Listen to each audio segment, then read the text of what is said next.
We should be live and ready to go to break down the Dead City Season 3 trailers. So 2 little teasers have released. Not an official trailer has released, but I don't know. Will they be releasing an official trailer? I'm not exactly sure. So one released, God, when was this? This was 2 weeks ago. And the other released literally like 50 minutes ago. So what we'll do is we're going to break down the first one first, and then we'll go on to the second, the new one. So very funky season, that's for sure. I'm going to pull up the old wiki to try and find out some of these new character names, because we've got a few new characters coming in. Yeah, so we've got Renata, Dillard, Lewis, Linus. Okay, so a few new characters there. Some of them look a bit wacky from the new trailer. That's all I gotta say. So let's start with this. So we've got exclusive. So we've got a shot here of the Liberty Island. And you notice the Statue of Liberty's nose. You just started? Yeah, I've just started. The Statue of Liberty's nose is missing. Now, this is funny because in the Dead City intro, the Statue of Liberty has a nose. And I think there is no indication that the Statue of Liberty is missing a nose. Like in the intro. Hang on, literally, this is the poster here. Hang on real quick. This is the poster here. I don't know if you can see that. Can you see that? I don't know if you can see that. Hey. Yeah, you can see that. This is the poster. It's got a nose. What the hell? What the hell, Kirkman? Not Kirkman. What the hell, whoever Seth Hoffman. Yeah, that's it.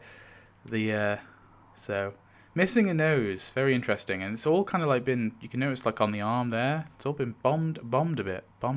Crazy. Special. This island is special. So we have Maggie here. Somewhere. Not exactly sure where she is here. Very interesting. So Walker getting killed. Looks like this Walker's got some debris and stuff on it. Knife to the head. They've got weapons, electricity. So weapons cache here. I think they are referring...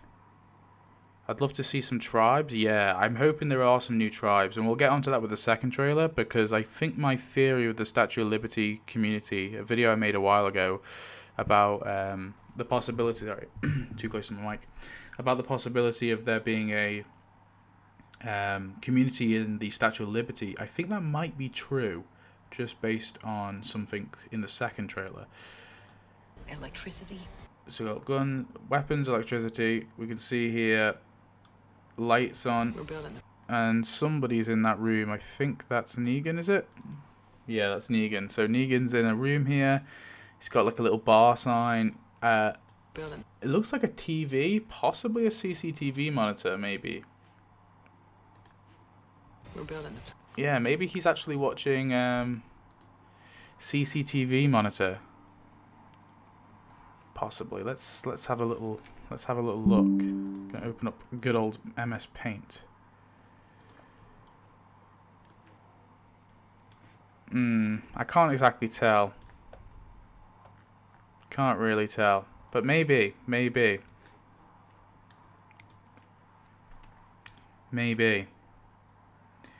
building a place that... So we're building a place that we dreamed of. That would be so cool and surprising, realistic. Do you think any old characters will come to Dead City? I'm hoping a few, like, minor ones do. I'm not even too bothered about big characters. I just want to, like, some consistency with, like, we're supposed to believe the bricks is made up of everyone who used to live at Hilltop, but there isn't a single crossed over character. Like, I understand, I don't expect every single extra to be somebody who was an extra at the Hilltop in Season 11. That's fine. But it would be cool to see, like, a few. Maybe, like, Diane. The bow and arrow lady. I feel like most people find, recognize her. Cal and Eduardo are possibilities. Bertie's another possibility. Maybe even Papa Bear. Good old Papa Bear. That could be interesting. So this is funny because it seems that Herschel is now with Maggie. Now, if you remember how season 2 ended, they sort of like broke up. I say broke up, they're not a couple, but do you know what I mean? They kind of like fell out, and Herschel was chilling with the Dharma. Place that we dream. But now he's with Maggie, and I'm so glad about this. I love Diane. Yeah, Diane's great. I'm so glad they've just skipped past the Dharma stuff, seemingly, and we've gone straight to Herschel. But Herschel doesn't exactly look happy here. Maggie does, so I think she's kind of, sort of pivoted a little bit and just caved into Herschel's demands, maybe, and they've moved to the city. We're building the place that we dreamed of. Okay, interesting. So, yeah, it looks like she's moved straight to New York, which is an interesting development. Coming back to this is a bit... Yeah. Wow, okay.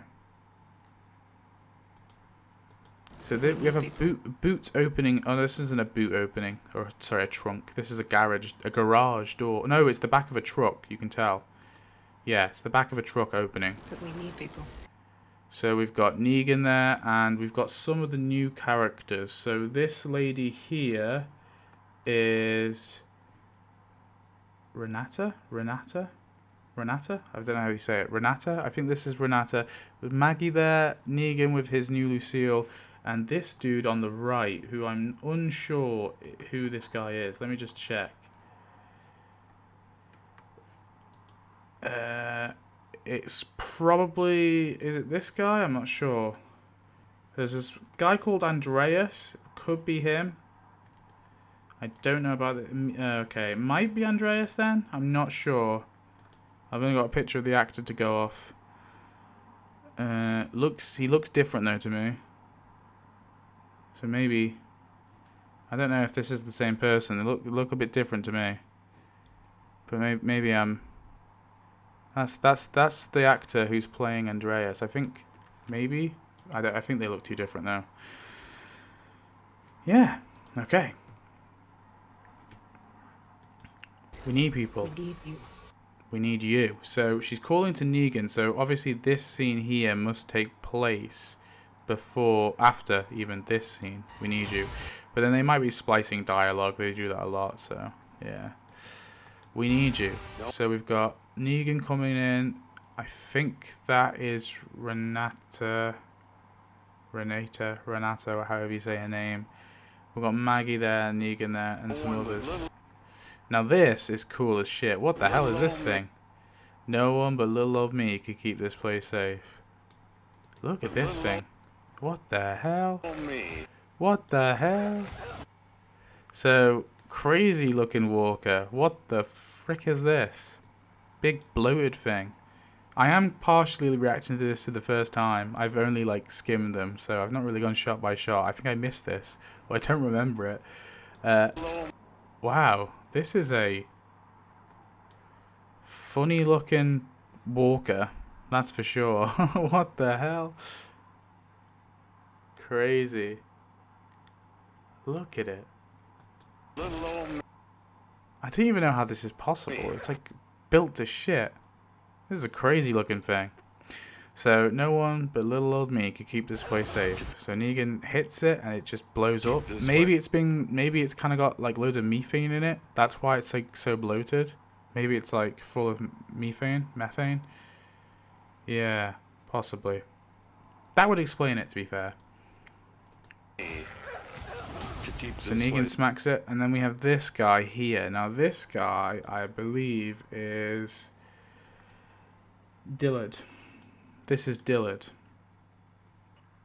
Yeah. So played by Jimmi Simpson. This guy is Dillard. So he looks to be, I don't even know, some kind of worker or something. Just give me those vibes. Yeah, okay. This place. So then we got someone there killing a zombie. Oh, Maggie. Oh, hang on. Let's have a look. 3 Manhattan. Is that?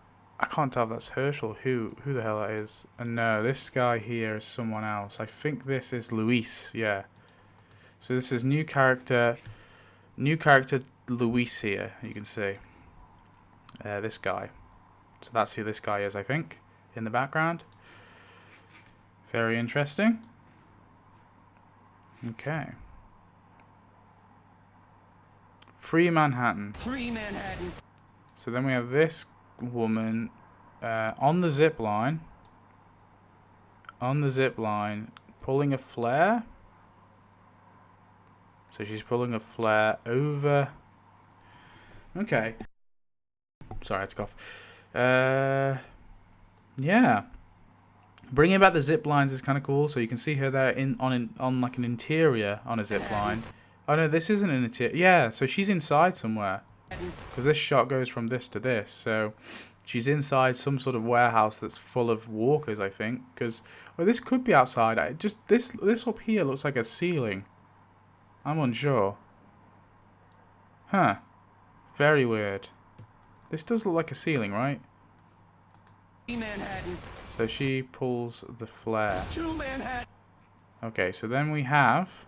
Next, we have Negan with an aircon or something. So there's Walker on the floor.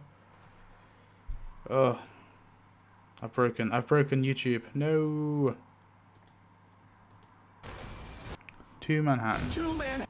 Yeah, it's like an air conditioning unit. He's on some scaffolding and he throws it down onto that walker. So we have this character saying 3 Manhattan, 2 Manhattan, 1 Manhattan. I think by the sounds of it, this could be the Dillard guy. Maggie in the middle of the street here. Walker surrounding her. Say your prayers, Say your prayers, kids. kids. And so you have Negan there, along with Maggie and some people. So this lady is Renata, right? I like the look of this guy. This guy looks cool. I don't know who this woman is. I can't tell who anyone else is. We'll have to wait and see. But, yeah. Say your prayers, kids. Negan gives the smile. Then we have Dead City. Okay. Yeah, interesting. So that is the trailer, the first trailer that released a couple weeks ago, 2 weeks ago. It doesn't show off much, which, you know what, is kind of a benefit in some regards, because I'm glad it doesn't spill the entire beans out, you know. But now let's go on to this new trailer. So here we go. So to start off, we have a gorgeous shot here, mostly digital effects, but whatever. I'll take what I can get of New York, downtown Manhattan. Some walkers about, and then can we see anyone in the shot there? It just looks like walkers in the shot. Yeah. So this walker gets grabbed, stabbed in the head by... Ooh.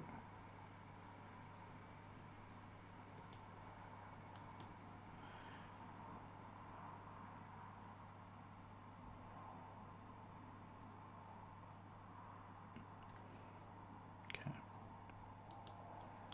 Oh my god, is that Maggie and Negan from the hit TV show where the dead go some of that fancy schmancy walking and stuff? And is that the real city of Manhattan? Yes to all your questions. So we've got Walker getting stabbed by Maggie in the street. Is this the same shot though? I don't know. Could be. Interesting. So then Maggie walking into something, some sort of building. I don't recognize this building currently. Not sure what that is. where she's at, but they've stitched these shots together to make it look like she's walking in on Negan, but I doubt she is. But then we have Negan here. Alongside the tracks. And there's a line here. Hang on. Margaret. He says Margaret. Calls her Margaret. Maggie's name is Margaret, confirmed. What brings you to the wrong side of the tracks? What brings you to the wrong side of the tracks? Interesting. So maybe these scenes are together. Wrong side of the tracks. Possibly. Just like what Gregory would call her. Maybe that is actually Maggie's full name. That would make sense, right? Because Maggie tends to be short for Margaret. So there we are. Tracks. Then we have this overshot of this overhead shot anyway of New York City.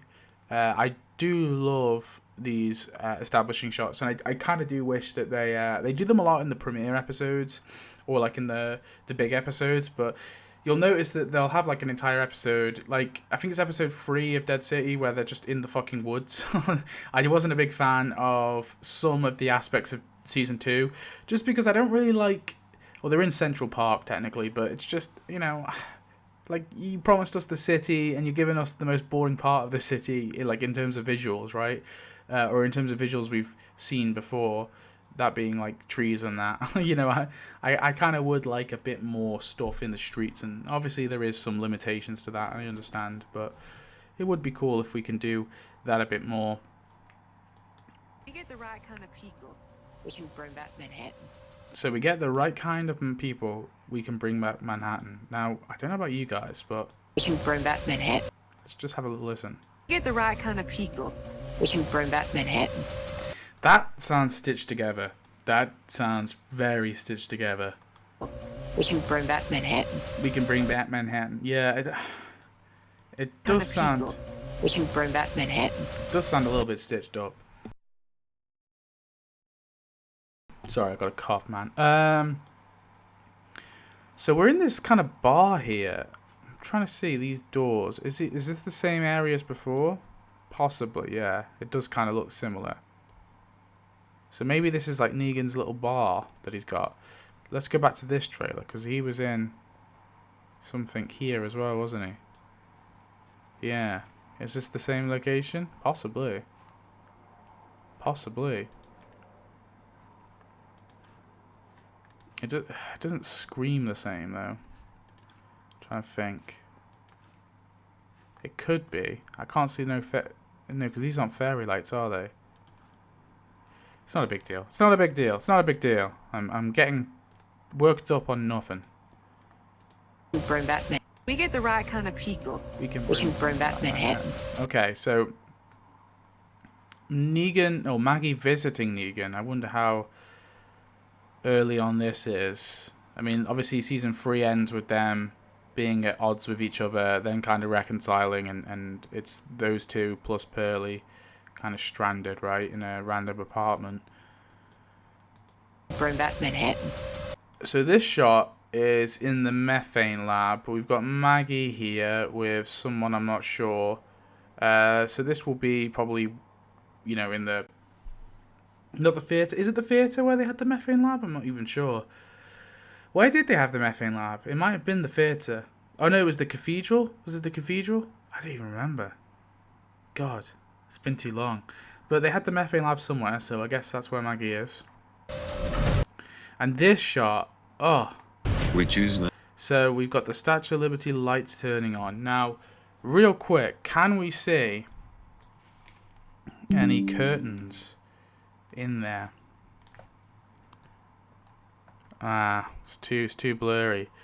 So you'll remember the intro of Dead City has like little curtains in the head, assuming that there's a tribe living inside of the Statue of Liberty. So I was kind of hoping that they would, like, that was some sort of foreshadowing almost, and that's something we were going to see in the future.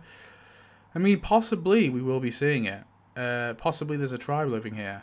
It would be cool if there were. And they're turning the lights on for them. We choose this team or what? Which is this team or what? Is that what he's saying? We choose this team or what? No, he's saying we choosing this team or what? Manhattan. We choose So this is cool. This is a cool shot. Right. this team or what? We choosing this team or not? Hell yeah. So this guy looks cool. I like the look of this guy. He kind of almost looks like Michael Rooker a little bit. Like a diet Michael Rooker. Hell yeah! Hell yeah. Cool. So these are Negan's new crew, I guess. New saviors. Yeah! So we have Negan here with some... This is Dillard. New character Dillard. Is this possibly Renata? I'm not sure. Lewis. I don't see Lewis. This could be Andreas. This is the same guy as before that I thought could be Andreas. So maybe this guy here. So maybe it is. Unsure though. Unsure to be exact. Right. What do we got next? So this is a funny scene. Hang on. I had to start, and suddenly my cough gets worse, but I guess I'm speaking. That's probably why. I thought this cough was not so bad. So, hell yeah, screaming.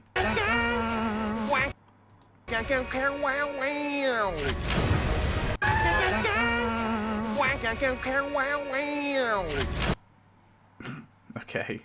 Very weird.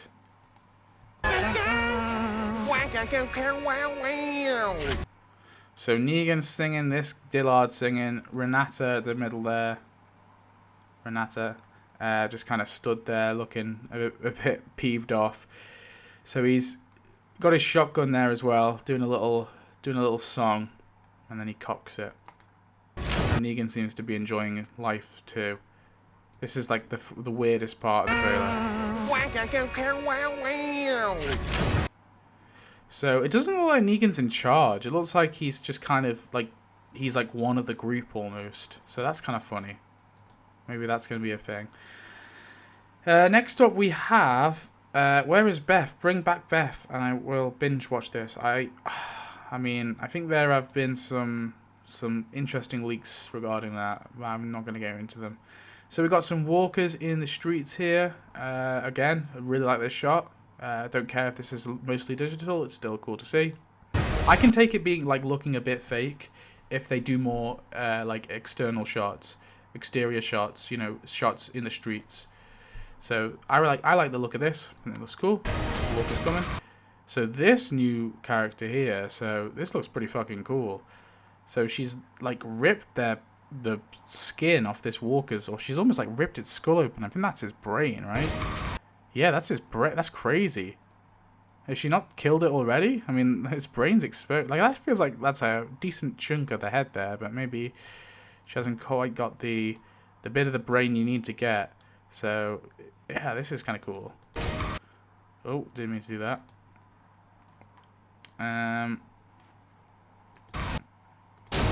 So she stabs that knife into it, whilst, like, the wind is blowing as well. This is a cool shot. Oh. Wait, is this Maggie? Wait, hang on a minute. This isn't Maggie, is it? No, that's not Maggie. What am I on about? That was that girl from before. That was... She was in... I think this shot before, maybe. She was in our shot before, I swear. Huh. Is it this woman? I'm not sure if it is that woman. Kind of looks different. Yeah. Don't know who this character is. I guess we'll see. I guess we'll see later on. Make sure to send messages in the chat. I wanna discuss things with people. Any theories you've got, leave them in the chat. Any opinions on stuff, put them in the chat. So then we've got this shot here. Okay. Oh, okay. So this guy, is this Andreas? Is this Andreas? This might be Andreas. Okay, this looks more like the actor. Maybe it is the sack. I can't. It's the scene because he's got a hood and stuff. I don't. You know. Okay, it might be Andreas. You know, I'm surprised no one has been making bullets or mining for materials for the bullets. Yeah, that is a weird thing, especially because they set up the whole Eugene bullet making factory, and then they just don't like utilize it later on, and I found that a bit annoying. Like that was kind of part of Eugene's like journey in season 6 and 7 and 8, and then like 9 there's nothing. And even if they had like a line to say that, you know, it's like it's too difficult to create them, or like we've used all the materials that we had to make them. I mean, even if they said something like that, that would at least kind of address it. I swear there isn't a single line that really addresses the bullet making thing, which makes sense if it's like been so many years. But I mean, even like season 9 period, the start of season 9, the first 5 episodes, he isn't making bullets. Like I feel like he should have been in that period at least. I also don't see people making weapons like bows or crossbows or anything often enough. I think the weapons thing is covered because you have like the hilltop people creating like spears and stuff, and obviously they're like traded with the kingdom. You have obviously multiple bows and arrows with like Diane and like Magna and Yumiko. They all have bows and arrows. So I think that one's kind of it is subtle, sure, but I think that's addressed enough. But the bullet thing I agree with. So this guy, he's got this cool walker on like a spike or something. Hang on, I've gone full mode. This is kind of cool. It's kind of neat. So this character here is, I believe, this is Luis. Luis, or is it Luis? Do you say Luis or Luis? Luis. I think it's Luis. Hang on. Pronunciation. Luis. Luis, yeah, sorry, Luis. So this is Luis. Looking pretty scared as he's stabbing this walker. Then we have this, Haven. Is this an apartment building? I can't quite tell who those are right there. Who are these peeps? Who are these peeps? Maybe Maggie? I could see. Oh shit. Didn't mean to do that. Maybe Maggie? Maybe this is Maggie? Possibly? I don't know who this woman is though.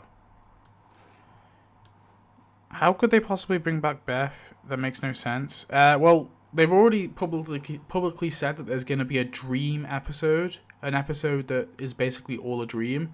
So I think that's probably, hypothetically, if Beth were to come back, that would probably be the episode where they bring her back. Also, how does Herschel have Glenn's gun? Also, why give them ammo if he can't land a shot from 15 feet away? Yeah. I don't know.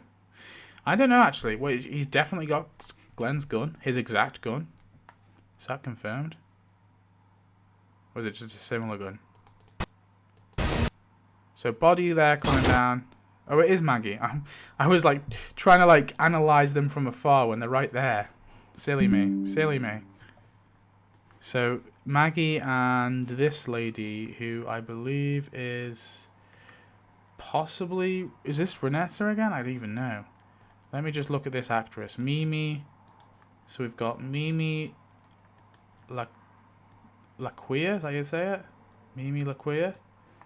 Well, it's definitely not this woman. That is definitely not this woman here. Assuming this is the same woman. This is definitely the same woman. Let's have a look. Keep doing that. Yeah, so she's going to be in Dead City. So this is the lady who's playing Belle Villain. Is that her name? Belle Villain? Bella Villain? That is a villain, perhaps? Villain character, perhaps? Well, it's not her, anyway. I don't know why I was analysing. I don't know who this character is so far. We don't know. We don't know. Same chrome finish. Same handle scales. I want a new characters. Okay. Maybe it is the same. Herschel has Glenn's gun. Maybe it is then, yeah. Yeah, it says 9/11. Oh, okay. Fair enough. I didn't realise. Actually, so you told me something new. I normally am the one who knows everything. Let me have a look. There again, I've never been too on the guns aspect. So Glenn's gun, GWD. Let's have a look.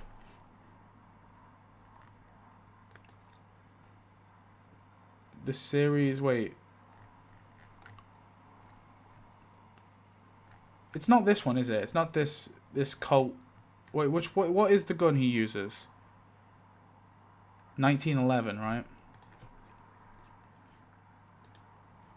1911.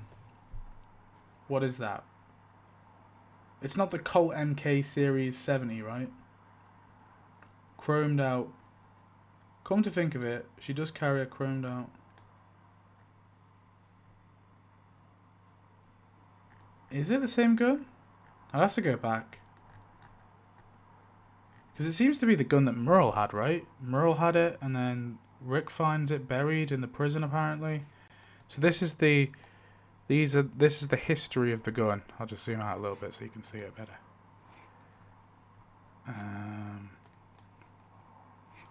So we've got, yeah, Merle holds it, Merle has it, and then in season 4 it gets buried. But then must be a separate gun. A member of the governor's militia has it, and then the gun gets given to Glenn, I guess, off screen. So he has it. Is it this gun? Colt. Oh, Colt. This is the Colt, right? Is this the same Colt? Yeah, 9/11. No, 1911. Maybe the wiki hasn't updated yet.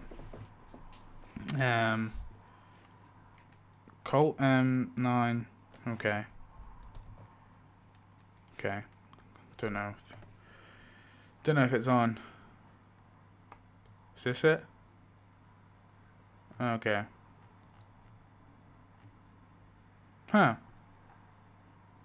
This is the same gun. I mean, this is the same appearances. So maybe the... Let's go on to this one. This website's normally quite good. Hang on. We'll go on this website. This site's normally very good. This is the gun database. So we'll go to season 2. This one here.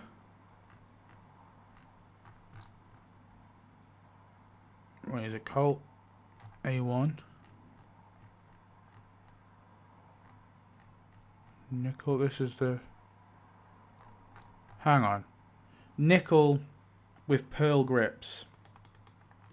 I don't think this is the same gun then. Is this the one you're on about? This one here?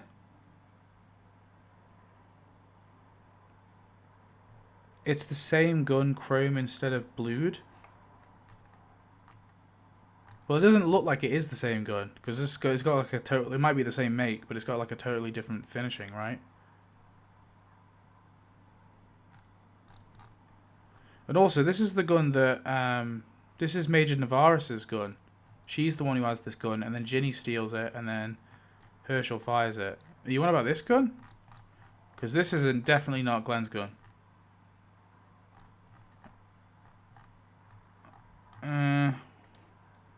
Anyway, we went on a bit of a tangent here, didn't we? Yeah, Glenn has it in nickel finish, and it's an old gun nickel.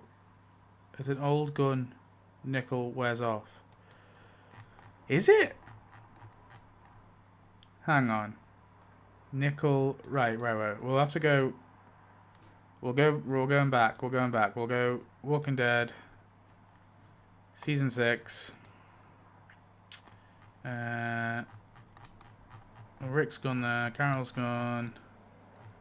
Deanna's gone. Daryl's gone. Aaron's little gone. Maggie's little gone. Heath's gone. Where's the fuck's Glenn's gone?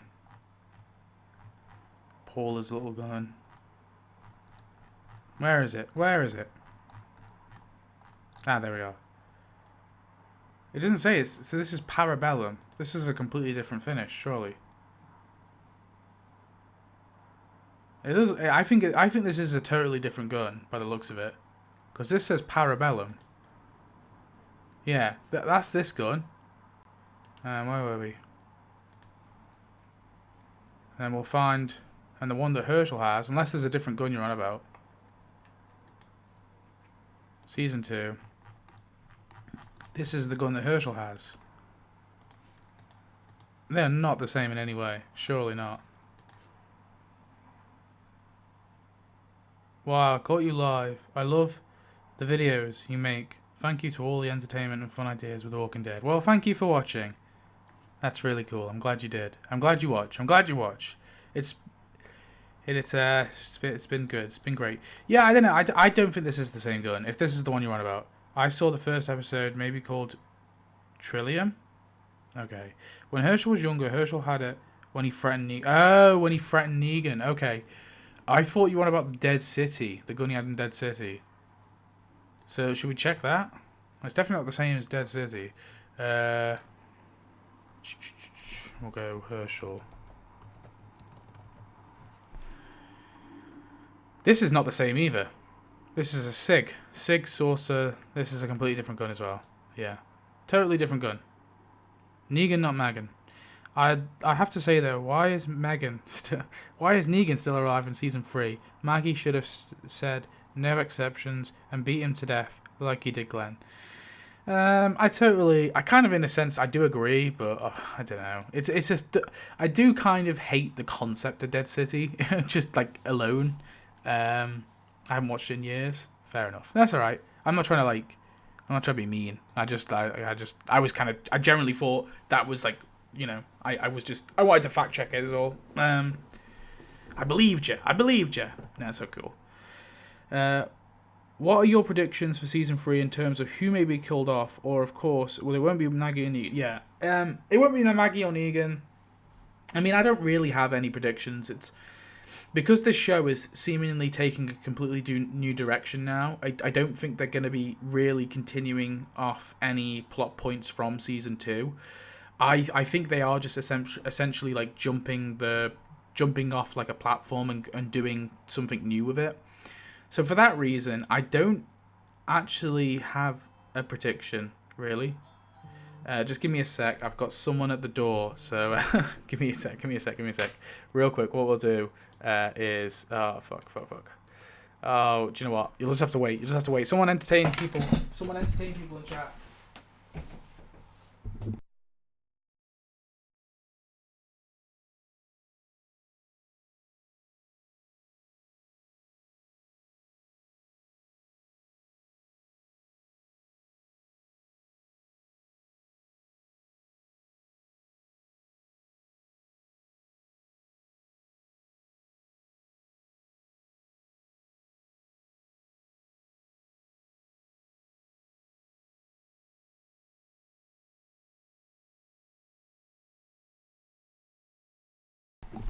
Sorry, I'm back.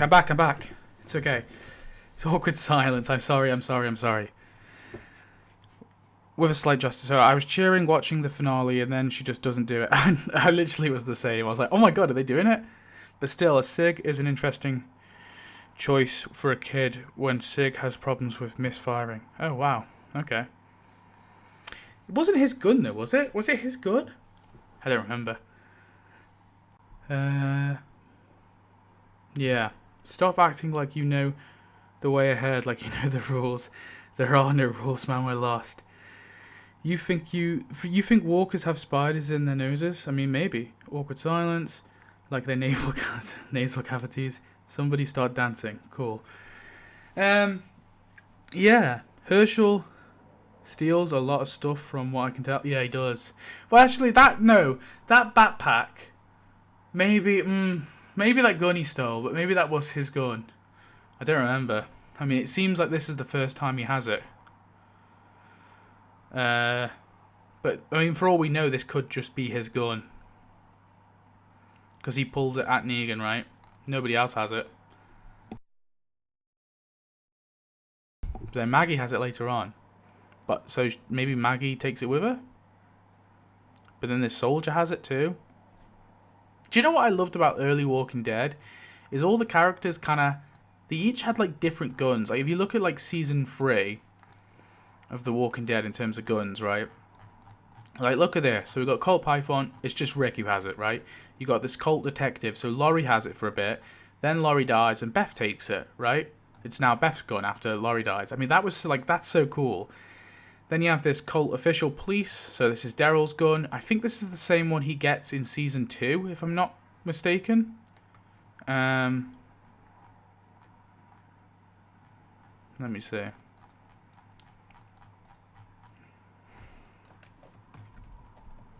Yeah, this is the one he gets in season. Yeah, he gets in season 2, where I think it's Dale's.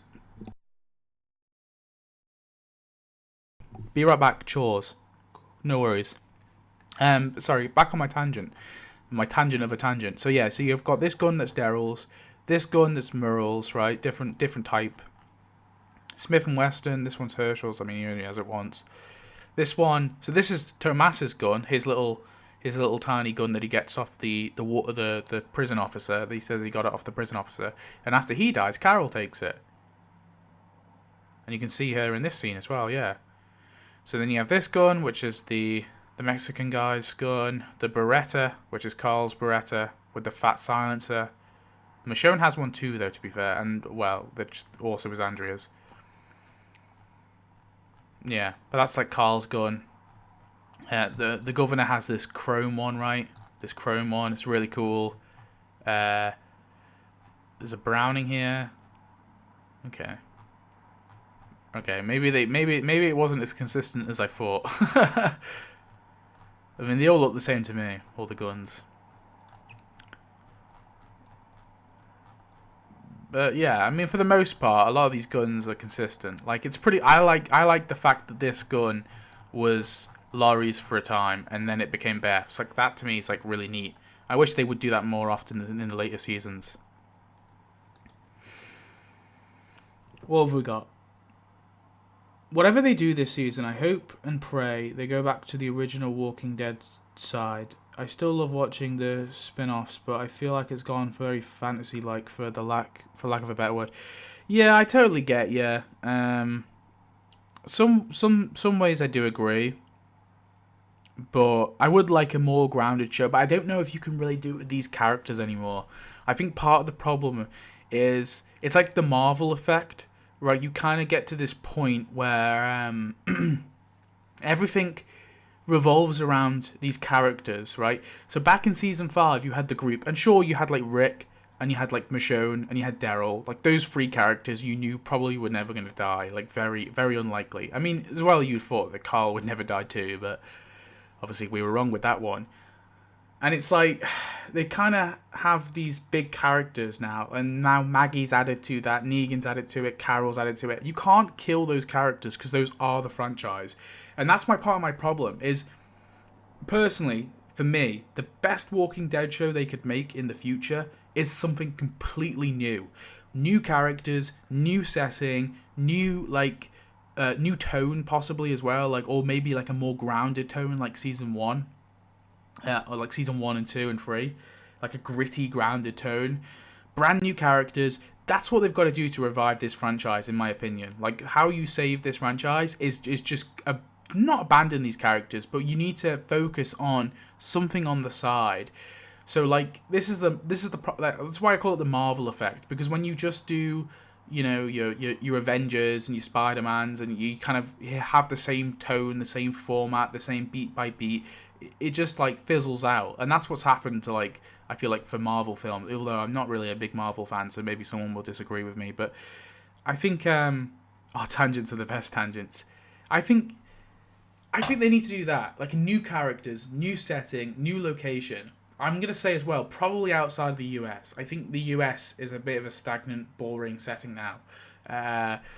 Or if they are going to stay in the US, go somewhere like Alaska or Hawaii, or somewhere very different, maybe like the Florida Keys, something that's kind of adds something new to it. Season 2 of Fear is a great example. Like Mexico was a really interesting new location. I wish they stayed there longer in that season as well. Yes, in that show, I mean. Yes, I agree. Side characters in The Walking Dead as the main plot in a new series. Yeah, I don't want them. Maybe some side characters could come. Yeah, sure. I'm cool with like crossing over, but I wish they would do that too. Like, there isn't I don't really care about these new characters. It takes a while for an audience in general to care about like a new character, and I think that's the problem with like Dead City. In terms of the characters I care about in Dead City, there's like none. Like, I don't care about Maggie or Negan because I know they're very, very safe. So I know even if I dislike there's no stakes there. I know they're probably not going to kill Herschel, but I don't like Herschel because I'm just a bit unsure where they're taking him. I was totally on board with the idea that he'd been like manipulated and stuff by the Dharma. I thought that was a cool story arc, but I think they butched it a little for my liking at the later half of season 2. Yeah. Yes, I agree. Side characters in the news. So their stories and nothing about the characters now. Crossovers are being put. A whole plot, definitely. Can't wait for Beth to flashback. Yeah. Same. Okay, let's carry on with this trailer. We've gone on a bit of a tangent. So Walker hits the end there. We'll have to watch. Watch out for that. Watch out for that. So who is this lady? Is this might actually be Renata, yeah. Renata? I think this is Renata, but she's got her hair in a bun, perhaps. Aimee Garcia. Yeah, looks like her. Looks like her. So this is Renata. So this is Maggie's ally, I assume. Oh, so that's it. Dead City. Anything else at the end? No. Ah! Didn't mean to click that. Cool. So that's the trailer. We've just done the trailer. There isn't much to offer. So, I mean, in terms of predictions, I am a bit lost. I don't really know. So, from what I can tell from both trailers is Maggie has decided to stay in the city with Herschel and trying to build something there with him. But obviously New Babylon are in there. Negan's kind of allied with some faction. And so we have this bit at the end of this trailer, right? Where Negan says, "Say your prayer, kids. Say your prayers, kids." So I think this is like an alliance, right? So Maggie comes to Negan. They're going to fight New Babylon or whoever it is. And they've kind of brought all of the factions together. So where will the Croat come into this? I'm unsure. Yeah. Should we do death predictions? We could do death predictions. Let's do death predictions. So we got Dead City characters here. I might have to adjust my screen just so it looks better for you. Hang on.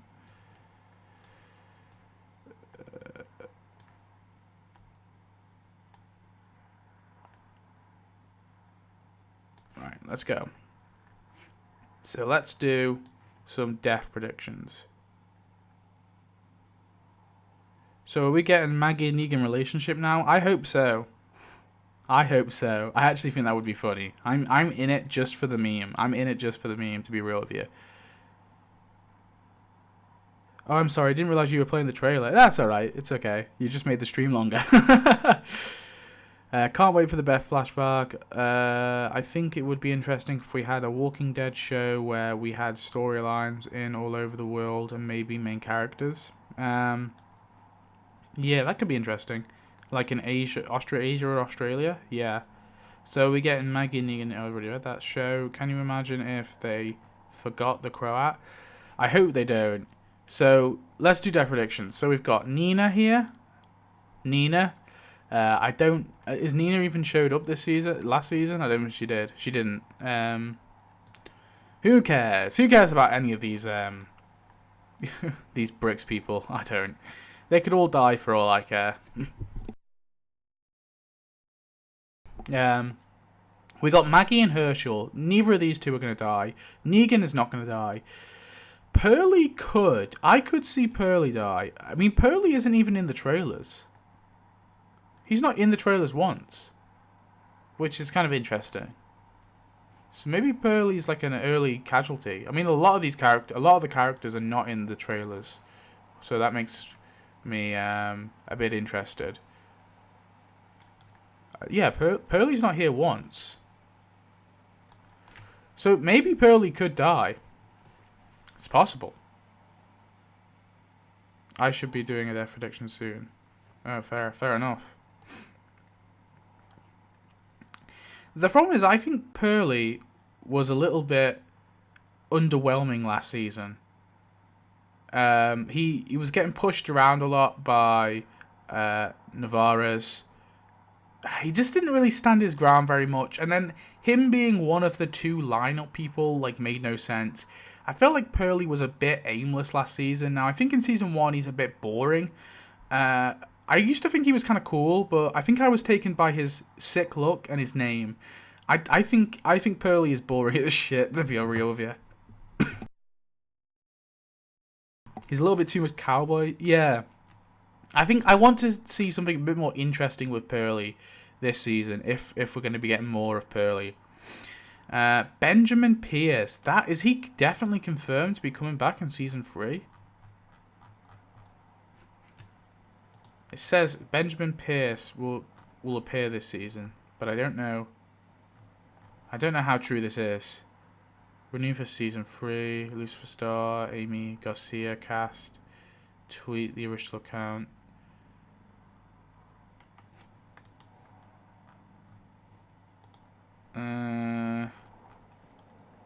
Whatever. Okay. I'm unsure. Trillium is the name of the first episode as well. Trillium.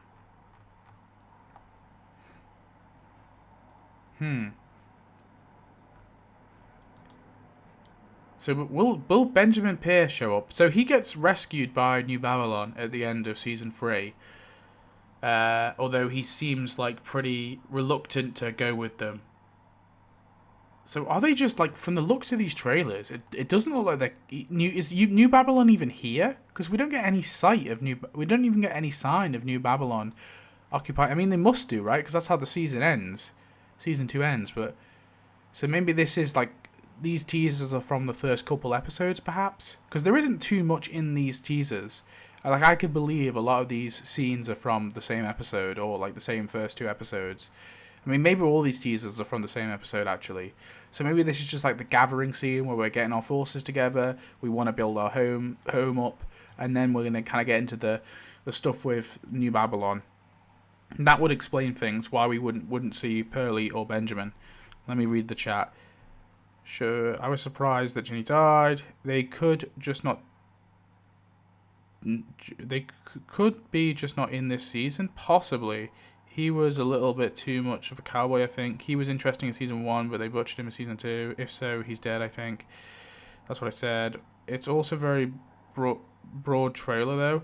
It's a teaser, so maybe we'll get more an official one. Yeah, maybe we will get an official trailer. I actually could believe these are just these 2 little teasers are like the first 2 episodes. Because this first one, this is the one they released an hour ago. This first one they released. So you got the Statue of Liberty, right? And then in this one we can see the Statue of Liberty lights getting turned on.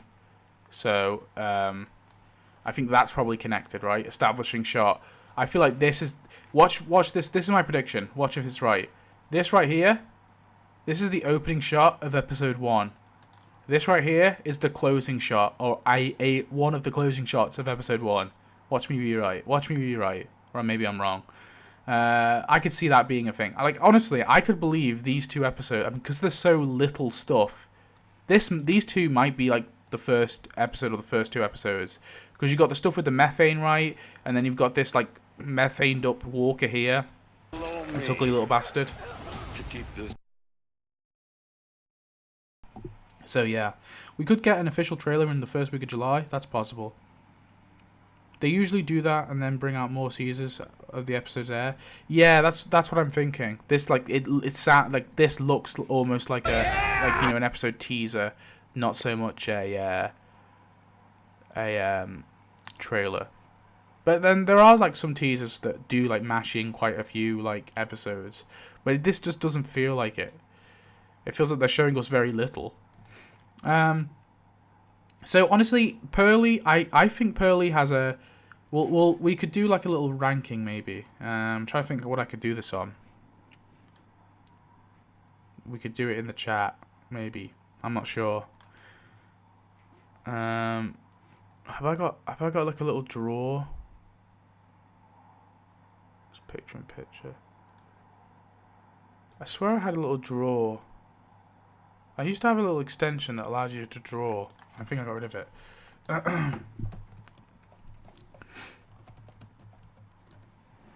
Draw on page. Here we go. Let me just add this. Add extension.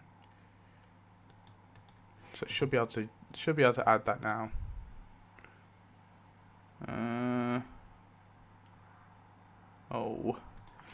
Oh, give me a sec.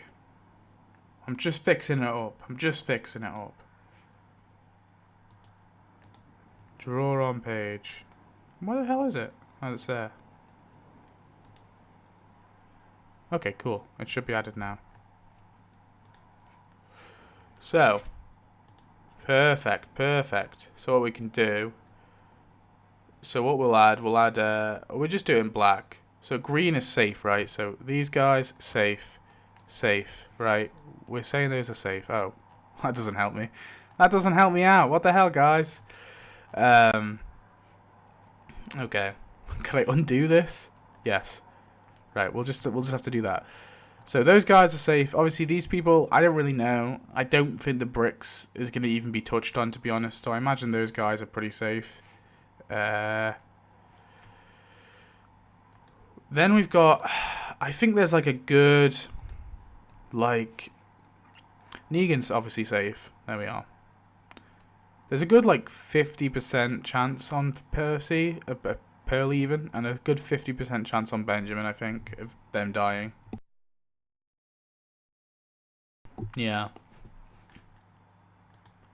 Then we've got, I think Pearly will die. Yeah, I think there's a good chance that Pearly could die. I think it's 50-50.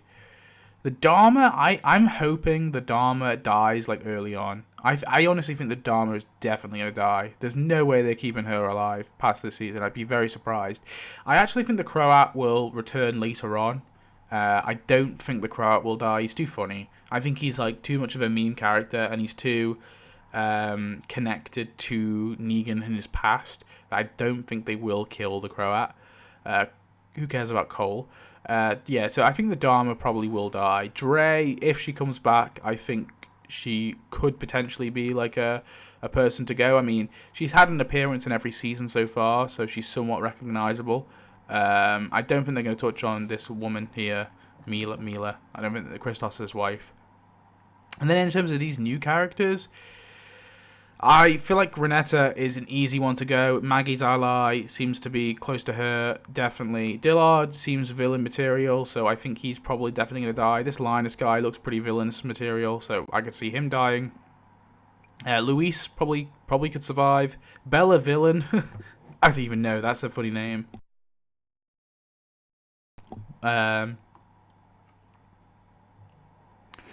Luis will die and Dillard will die. I don't know. Will Renetta... I don't know. She just kind of seems like Maggie's ally. I feel like that's like a...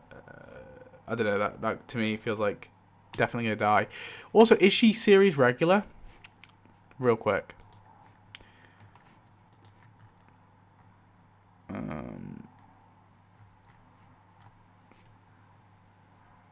Series regular. Okay.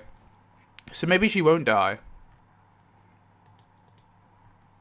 Exclusive, Lucifer has been cast, because they do this a lot, right? They bring in like a big actress or big actor, like they brought in Bruegel, Kim Coates, like a recognizable TV actor, and then they only last a season.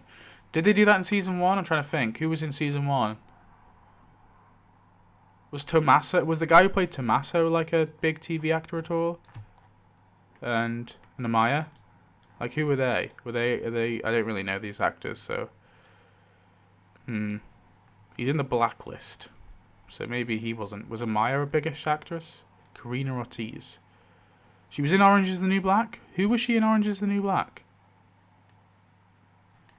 Real quick, let's look. Who was she in Orange is the New Black? There again, they did bring like the Dharma. Like, she was the actress, obviously she plays that lady in Ozark. So she's a fairly big TV actor herself, but then they didn't kill her off. But I'm just thinking of the ones they brought in and then killed off.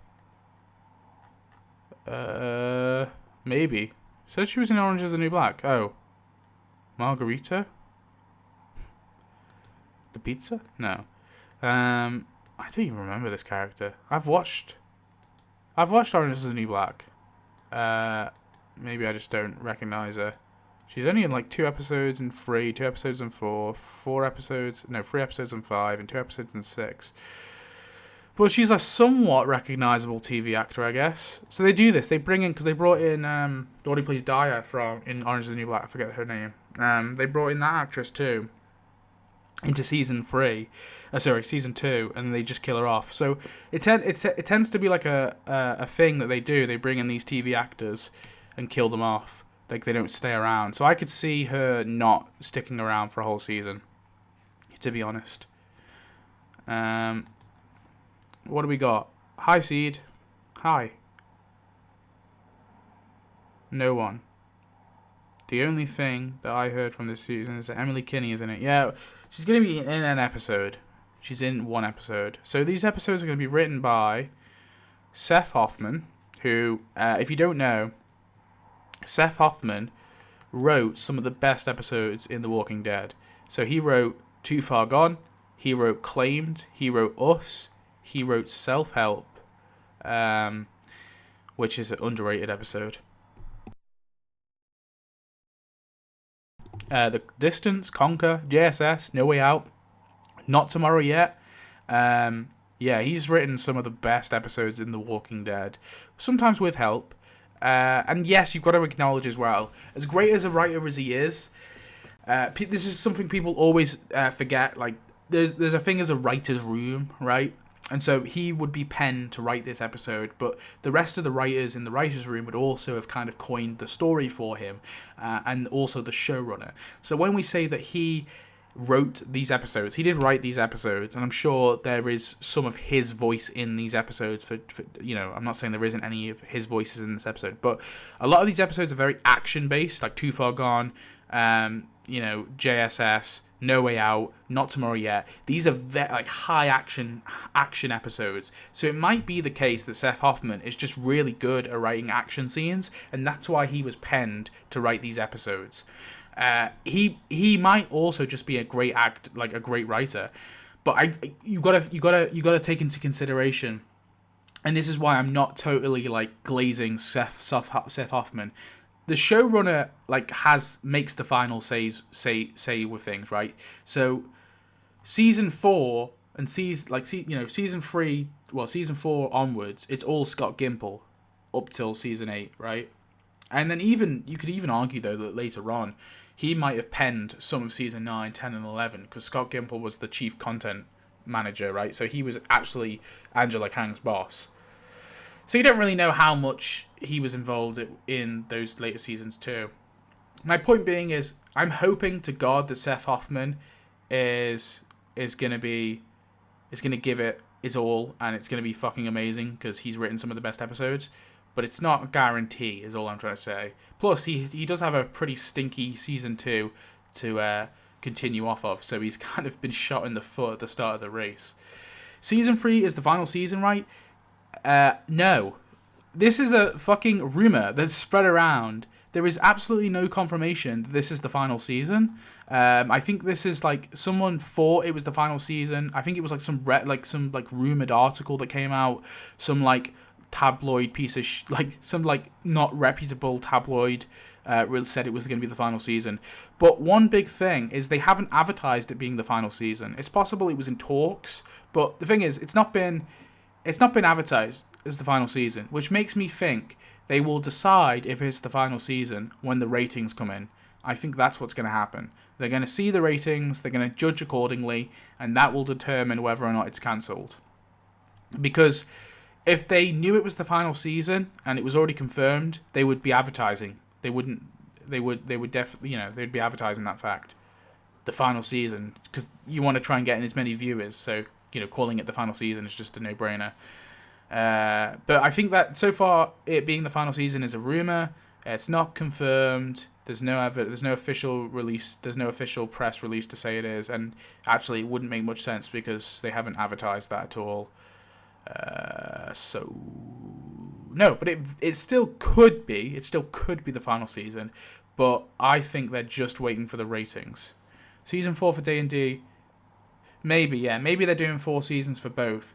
Season 4 of Daryl Dixon is definitely the final season. I mean, Norman Reedus confirmed that. It's been confirmed by MC, confirmed by Norman Reedus, so we know that is the final season. But that appears to actually be wrapping up, because it would be a bummer if this season, like, didn't come to, the story didn't come to a conclusion, the series sort of conclusion didn't come, and then it just ended. I would be bummed out of that. That would be annoying. Dead City character. So, sorry, going back to our death predictions. Where were we? Oh, yeah. We've kind of gone through them all, haven't we? There's Annie and Joshua as well, which I don't know if they'll come back. I doubt they will. I do wish they would. That's, like, one thing the show is missing. Like, right from the start, I'm like, okay, so we're going to get Annie and Joshua, right? And it's like, well, Annie and Negan's kid, because we didn't know his name back then. But then they just never did that, which was very annoying. Like, I feel like you should have Maggie, not Maggie, Negan's family around too. If you set it up in season 11, right? He just becomes, they just make Negan a deadbeat dad. It's a bit weird. My concern is that it says that Matthew Negri wrote some of the episodes. He's the writer of All Beyond, A Ton of Fear, and the horrible episodes of... Ooh, that's a good point. Let's have a look at that. This guy, yeah, okay. So let's see. We can't just... So he wrote Indifference. Great episode. Pretty great episode. All round, pretty decent. I mean, I would say it's pretty good. Inmate is another pretty good episode. He wrote along with Channing Powell. Slabtown? Oof. Oof. Now, to be fair, that's a difficult episode to write, because it's a Beth Central episode. Not my favourite. Consumed is not one of my favourite episodes. I know a lot of people love this episode. I personally, not a huge fan of it. I don't like the setting is cool, but I hate how it, like, cuts away from the main story. It feels like we're doing bottle episodes. That's one of my biggest concerns, or my biggest gripes for Season 5, is some of the bottle episode techniques don't work. Where it works really well in Season 4, it doesn't work because we're almost, not artificially, but because there's a reason why Daryl and Carol leave, but we just got all the characters back together. I kind of want to see the characters as a team again for a bit, right? Obviously you have missions and stuff, but I don't know. Maybe it's not too bad because they only go away for a little bit. Spend, which is... Okay, that's the Noah Death episode. Yeah, I don't know about that one. It's okay. First Time Again. I think First Time Again is probably one of the worst premieres, to be real with you. It's not a terrible, but I hate the stupid black and white filter. It doesn't really work the same way like it could have.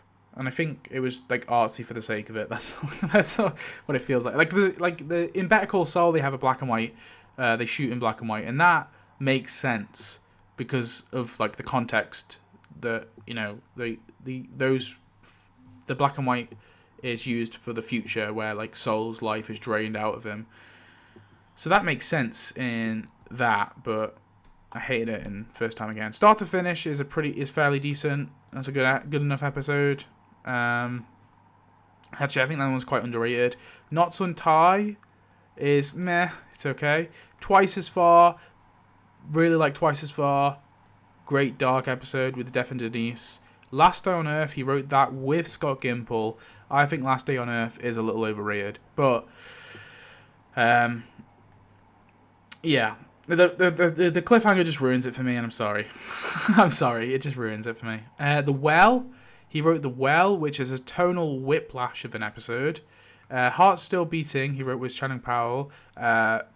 Okay-ish episode, okay-ish. Say Yes. This is a fun episode. I mean, I didn't hate it. First Day of the Rest of Your Life. Decent episode, fun, bit dumb. The the fight scenes is really badly choreographed, but still a fun episode. And I really love the death of Sasha. Although he did write that with Scott Gimple and Angela Kang, so I don't know how much credit this guy gets. He also wrote The Damned. Oh, God. He wrote Monsters. Oh, God. Oh, God. Time for After. Honor. Do Not Send Us Astray. And Wrath. No. This guy wrote, like, all the terrible Season 5 episodes. Or Season 8 episodes. Or Do Not Send Us Astray is probably, like, one of the better ones. The best episode of Season 8 is definitely Some Guy. What Comes After. He only wrote What Comes After. Story with Scott Gimple and Teleplay. Ah, okay. I mean, that's a great episode. Bounty and The Storm. Oh no. Oh no, he wrote two of the worst episodes. Well, Bounty's okay, I guess. The Storm's pretty bleh. Okay, so let's real quick. You were concerned that he wrote World Beyond and the horrible episodes of Ones Who Live. No, he didn't. He wrote Bye, right? Is Bye horrible? I thought Bye was a really good episode. Right? Bye's a really good episode. I like Bye. I think Bye's okay. Is it not? This is like all the stuff with them infiltrating the CRM and stuff. No, I thought Bye was a pretty good episode. Become. Oh no. Okay, Become. Yeah, Become's a bit horrible. No, it's a bit wonky. I don't even hate it though. I like. Do you know what? Unironically, I like all the episodes of Ones Who Live. Yes, is the ending a bit rushed? Sure, but I actually think all the episodes are solid enough. And then he also wrote so he wrote Brave, which is episode 1 of The World Beyond, but he wasn't the showrunner, right? The showrunner was... Who was the showrunner? Real quick, who was the showrunner? Oh, he was the showrunner.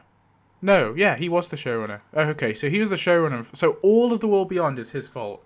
So although he's only written like 4 episodes, all of The World Beyond was his show, right? However, you've got to think of it from this perspective. A, he's been tasked to write a show. He probably pitched that show and they really liked it. They wanted to try and capture a teen audience, so he was kind of forced by some, in some direction. He was probably told he has to write for a teen audience. So you got to take it from that first of all. He has been directed by the chief content officer, Scott Gimple, or by corporate AMC to write a show for teens. So he's already been shot in the foot because nobody likes teen dramas, and they're difficult to write well, I think. But to be fair, I don't think The World Beyond is the worst piece of shit that The Walking Dead has ever produced. I think The World Beyond is sorely overhated. It's not good, but I think people pretending that it's the worst thing to come out of the Walking Dead universe are wrong. It's definitely not. There's way more. There's worse things, I think. The World Beyond, at the very least, is a competent story. It's just not a very interesting one. But at least it's written well, for the most part. Written well in the sense that the story makes sense, if that makes sense, right? Fear is just a fever dream. Fear Season 8 is funny, and I probably would enjoy Fear Season 8 more, but not because it's written better than World Beyond. It's because it's written so badly, it's actually entertaining. But The World Beyond, it's just a bit dull. That's the biggest problem with it. It's the dullest show ever, and some of the acting is horrific. But there's actually some really interesting concepts in The World Beyond that I think get overlooked. The idea that they were using fungi to attack walkers and stuff. I mean, all that's so sick, and I wish we could develop it a bit more, and just focus on the scientists. That would be kind of cool. So who else have we got writing? We got Justin Boyd. Who is Justin Boyd? Let's have a look. Oh, look at that guy. He looks cool. Justin Boyd. Okay, so he's a writer for Fear the Walking Dead. So he wrote Till Death. I hate Silas. Terrible. Yeah, Silas's acting is pretty bad. I feel bad, but yeah, you're right. He was the showrunner of World Beyond. Yeah, I saw that. So he wrote Till Death, which is the wrestler episode. Oh no, it's the Mickey wrestler episode. Oh god, that's a pretty piss poor episode. Sonny Boy. This is a funny episode. I actually thought this was hilarious. This episode, they kill off John Dory Sr. in this one. That funny episode, but badly written. He wrote Anton and he wrote Sanctuary. Now I think Sanctuary is actually probably one of the better episodes in season 8. It's not amazing, but it's somewhat competent. And Anton is a very funny This is a bad funny episode. Okay, this is where Strand is My name is Anton. I'm not Victor. Who is Victor Strand? I'm Anton. Yeah, that's a good episode. No, it's not. It's really bad. Okay, so I'm not too convinced on this guy. I think we have to, but he's a fairly new to the Walking Dead universe. He only started in season 7. But let's see what else he's written. Okay. He's not written much. He was written for Channel Zero, so that's probably why he got the gig on Fear. Sweet Tooth. He's only a story editor written by, so he actually wrote some episodes. These he was just a story editor or an executive story editor. And so in terms of him as an actual writer, screenwriter, we've just got these episodes of Channel Zero. Now, I have only watched the first season of Channel Zero, so I can't tell you much about the quality of these season 3 and 4 episodes. But if anyone has, let me know down below.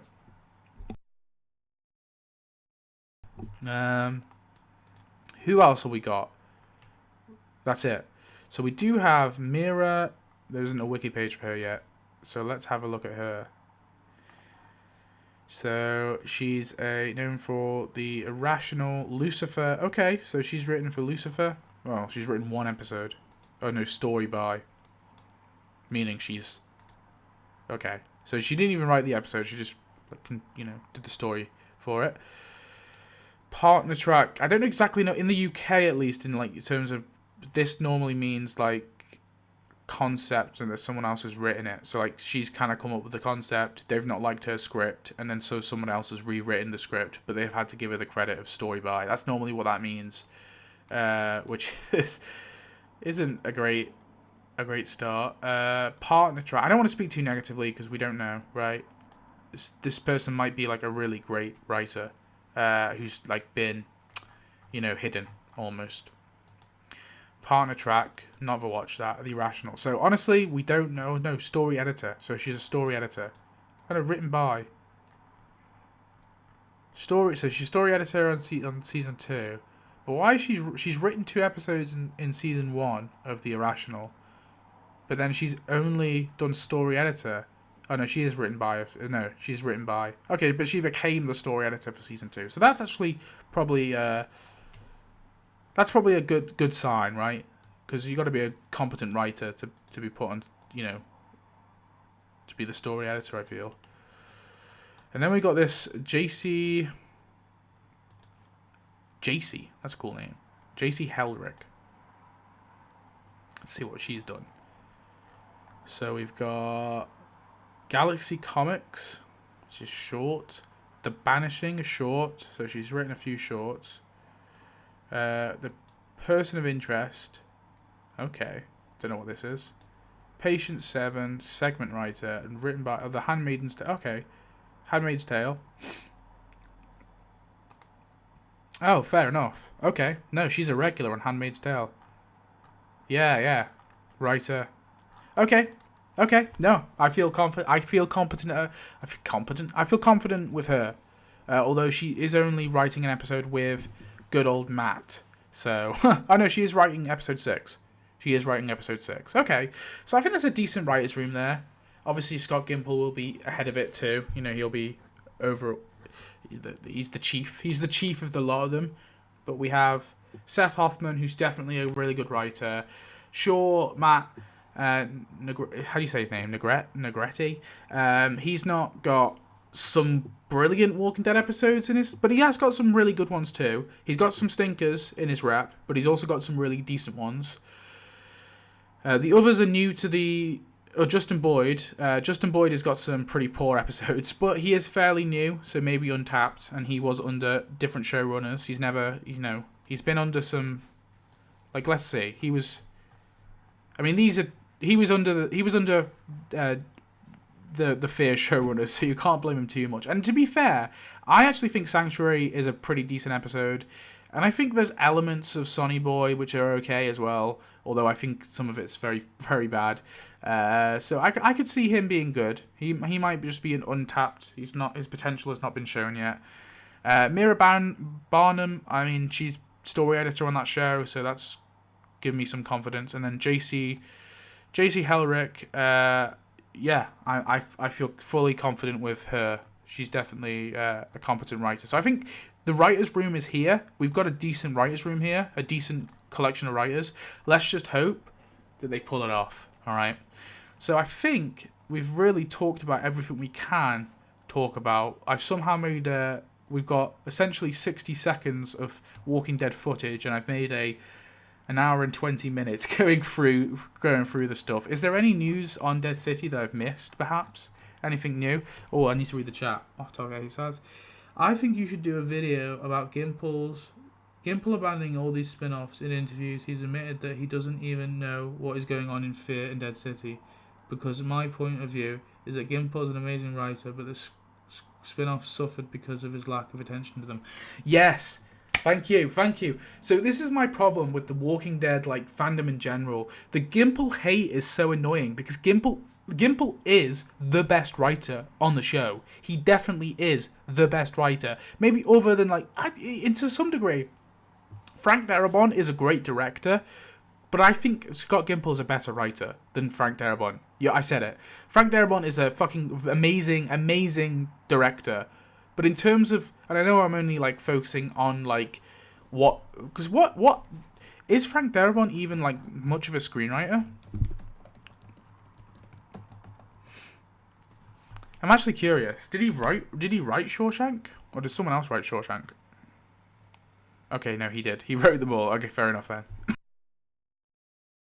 I was sorry. I was thinking, yeah, he did write the script. Did he only write The Mist?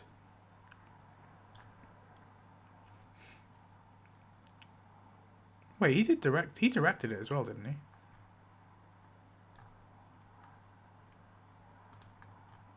Writer. Hang on a minute. Director. Okay, yeah. So he directed, yeah, he directed and wrote. I was going to say, I swear he wrote. So as a writer,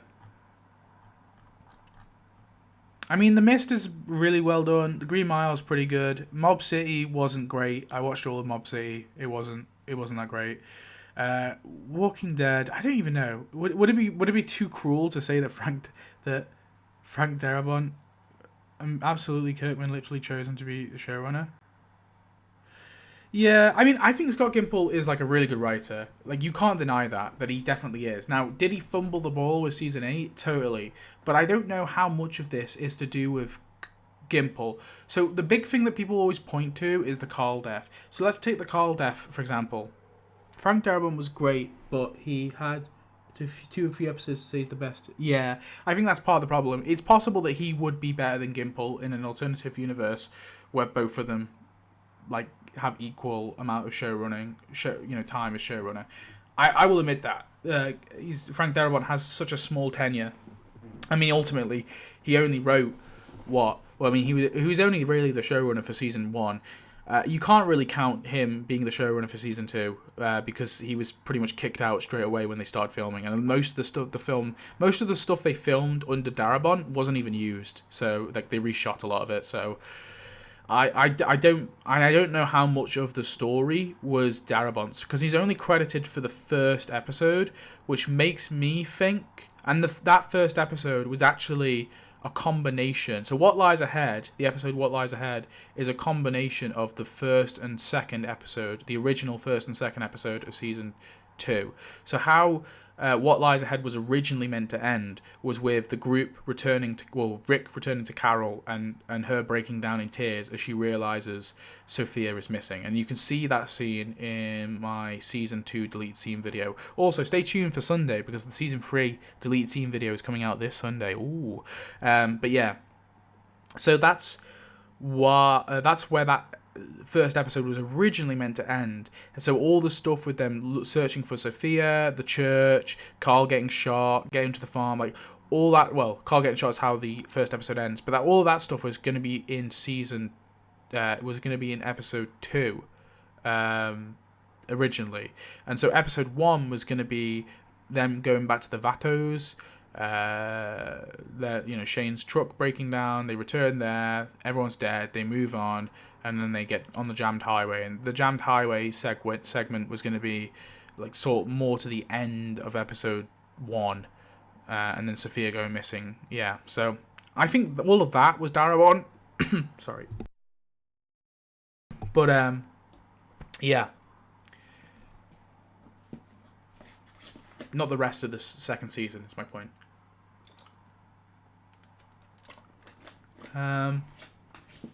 But anyway, yeah. So my point being, I was going on a tangent. Gimple is a really solid writer, and there is a lot of hate over him, but he is good. But I think you're right in your assumption that there's like a lack of attention. I think he has not been involved enough to some degree, and I think it does show because there's not a clear vision. Like The Walking Dead doesn't have like a clear vision, in my opinion, at the moment, and that's part of the problem. Who was the worst showrunner on TWD in your opinion? Like overall, I think it's quite tricky. So if we're just going with Darabont, Mazzara, so we've got Darabont, Mazzara, Gimple, and Angela Kang. So there's only those four who are like real proper showrunners, right? And it's really difficult to say which one is the worst necessarily. So you could say Mazzara because some of his decisions were pretty reckless, like killing off Andrea, killing off Merle. You know, I disagree with him. I think Merle's death is okay, but killing off Andrea is a big one. But Mazzara basically wrote all of season 2, which is a really excellent season that was hated for many years. A lot of people shat on for many years, but then people come back and they realize that season 2 was actually really good for the character work it did. And you know, in a sense, without season 2, you don't feel as much emotion for these characters into season 3 and stuff. And so season 2 for me is definitely an up there season. It's not my favorite season, but it's definitely a really good one. And Mazzara wrote most of that. Now I see some people try and cope and they say, oh, no. He was using Darabont's plans. But I don't think he did, because they didn't credit him. Darabont is only credited for the episode 1.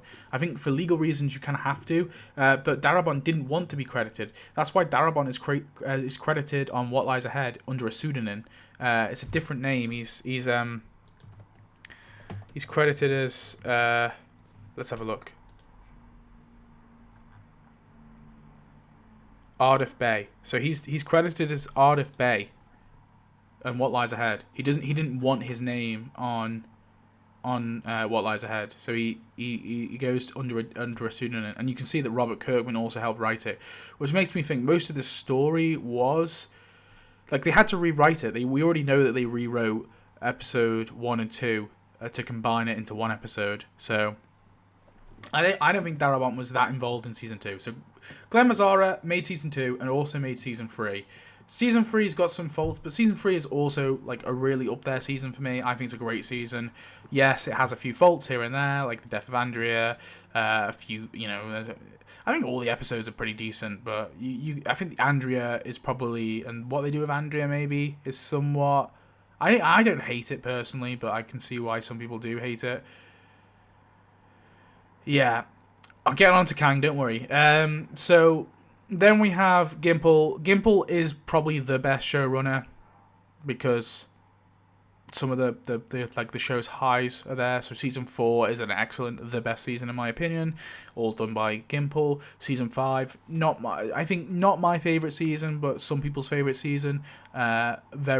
Very good overall, done by Gimple. Season 6 is definitely an up there season, some people's favourite season. That one tends to be rated highest amongst fans, all done by Gimple. Season 7 has its flaws. It's not a great season. It's one of the lowest, lower on my scale in terms of seasons. But what Season 7 does have some great episodes in there. The premiere for a start. There is I think the finale is pretty good.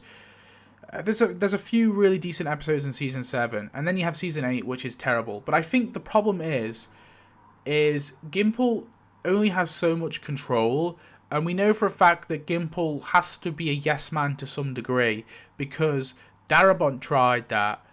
Darabont tried speaking out, he got fired. Mazzara did things a bit too. I think they gave Mazzara a bit too much control. And he kind of fucked things up, so he got fired. So they brought in Gimple to kind of fix things. So I think to some degree, Gimple, he needs to keep his job as well. So maybe he was playing it safe here and there, but I think there's enough surprise. Gimple was a good middle ground, I think. Not too many shock deaths, but not too safe. And then we come on to Kang. and I agree, Kang did play it too safe.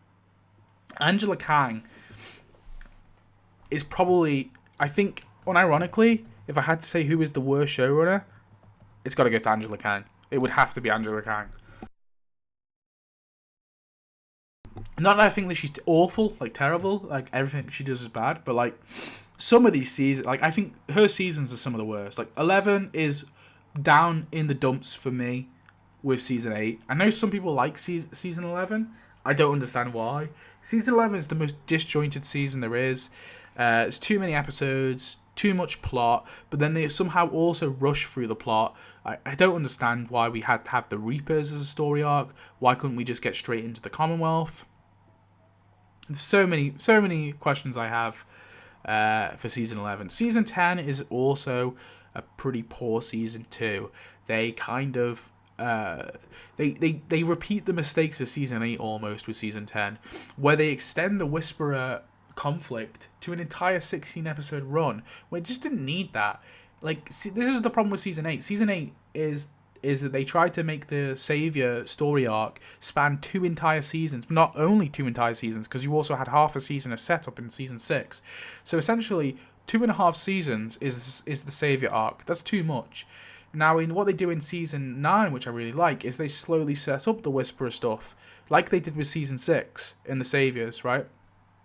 So I don't think the Whisperer arc is as pulled, as stretched thin as the Savior arc was. It's not that bad, but they still stretched it out, I think, a bit too much. Like, I felt like Alpha was going round in circles. Like, how many times did Alpha and Beta kill their own people? It was a ridiculous amount of times. And then they tried to add things to the story. I didn't like that. And the problem with season 10 as well is partly to do with the problem with season 9. Season 9 kills the momentum of season 10 because they kill Henry. Henry is the entire... And this is why I never understand why anyone defends the death of Henry. Henry was the worst possible death they could have done, because it completely removed the momentum, the through line of the Whisperer story arc. Like, he's the guy who started this war. He started this war because he went after Lydia. Like, for all intents and purposes, Alpha was just going to leave them alone after that, right? She was going to go on her way, because she believed these communities would fall regardless. So she was going to go on her way. She was going to take her daughter and just go, right? But they didn't, yeah. I think she did a good job with 9. Season 11 is garbage. Yeah, she did do a good job with 9, but she kind of shoots herself in the foot. Like, it's a great ending, killing Henry, sure. I admit that. It's really shocking. But you also are shooting yourself in the foot, because now you have no through line to the Whisperer. So why do we care about the Whisperer story arc? Because there was that hope, that love, you know, that connection between Lydia and Henry, and he wants to protect her. Like, they essentially go to war, in the comics at least, because they do what's right. This girl is being routinely, you know, abused by the male Whisperers. Her mother is a control freak. It's a cult. They break her out of this cult, and Carl loves her. It's a simple story. We want to save this one girl, so yeah, we're going to war to save this one girl. There's something beautiful in that, right? The fact that they're willing to go to war with a stranger, but there's also, we understand why as well, because Carl is in love with her. This girl takes his virginity, right? It's like it's his first proper girlfriend. So there's that great through line, and I wish. And that was they did that perfectly with Henry. I thought that was really good. They aged up Henry. They made him Carol and Ezekiel's son. I thought, okay, yeah, sure. It's not the same as Carl, but it's something at least. I'm glad they're adapting Carl's story arc, because that story arc is the best part of the season. But they don't that story arc, Carl's story arc, is the best story arc of the comic. But they don't complete it. They fucking kill off Henry before they fully adapt that story arc with Carl. And then what does Lydia do then in season 10? Lydia just potters around. Like, Lydia's momentum as a character is completely removed. And I hate to say, like, a female character is nothing without a male character, but they don't make her interesting. She could be, potentially, sure. But I feel like she gets reduced down to, like, I'm sad about my mother, and like they try and force her and Carol together. I just don't think their dynamic works. There's not much chemistry there. They don't do anything interesting. What was interesting about Lydia was her and Henry.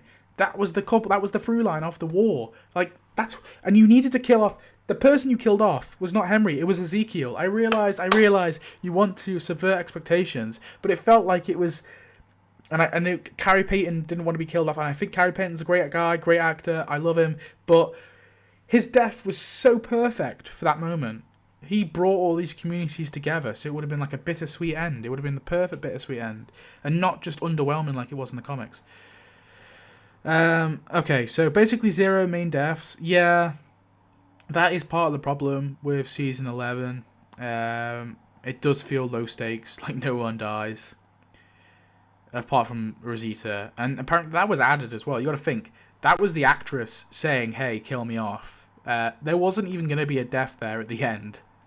So, yeah. Wrong choices. Ezekiel should have died on the pikes instead of Henry. Unpopular opinion, but I really like Tara. I wish she lived instead of Rosita. Rosita said, right, that's a main character, should die also. My biggest critique of Gimple is that too much time was taken away from Rick.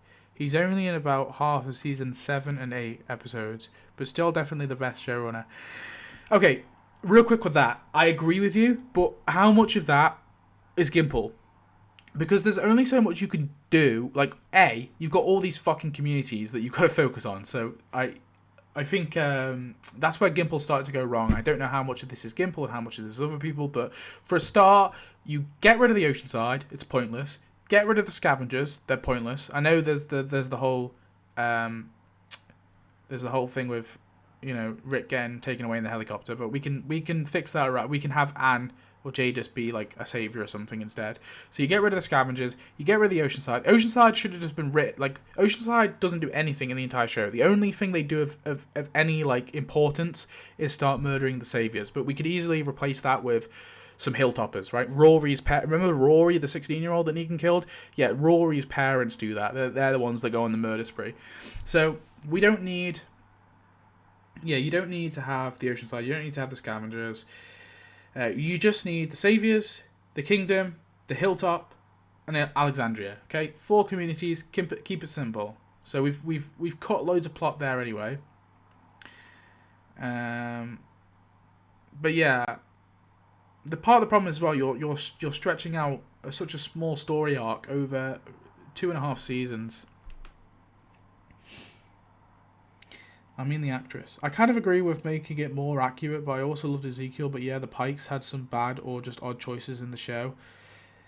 I mean, I think they all work apart from Henry. Like, it works. I don't like the Tara one because it feels a bit shit, and I know the actress really hated it as well. You can tell that she was pissed off.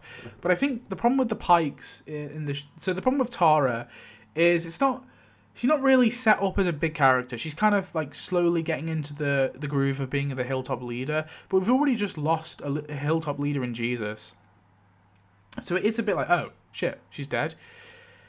And I don't think they really focused too much on her before that. Like, you had her running around errands for Jesus. She gets sad about Jesus' death. She's trying to run Hilltop for a bit. She, like, clears walkers on the road. She doesn't do enough before her death, I feel.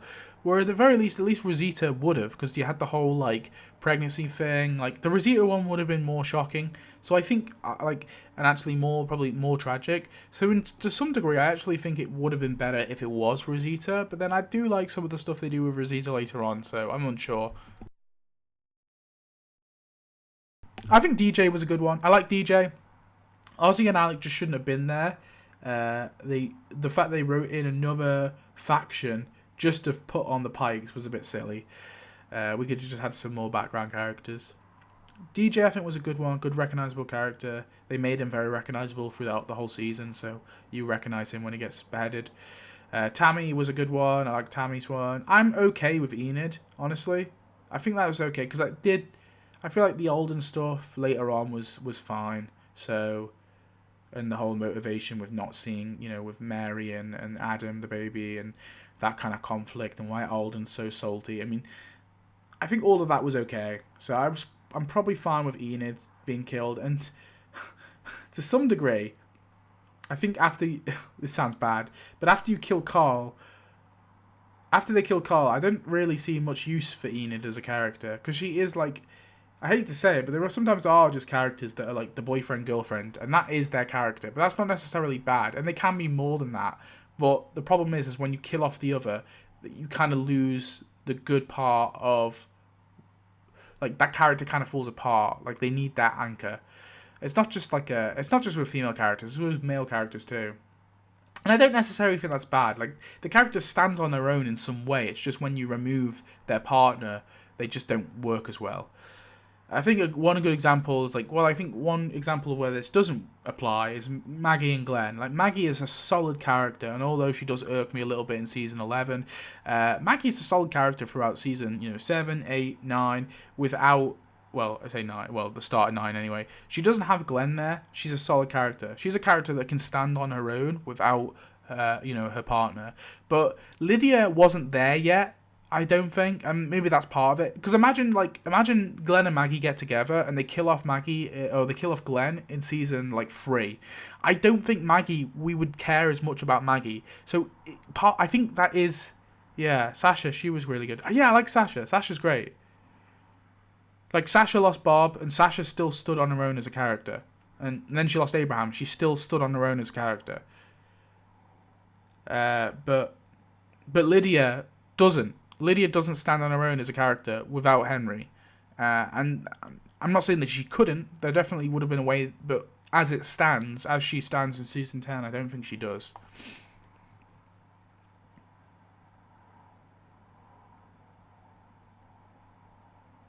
Not only Jesus, but Maggie too, for the viewer. Yeah, Maggie disappeared for a bit as well, didn't she?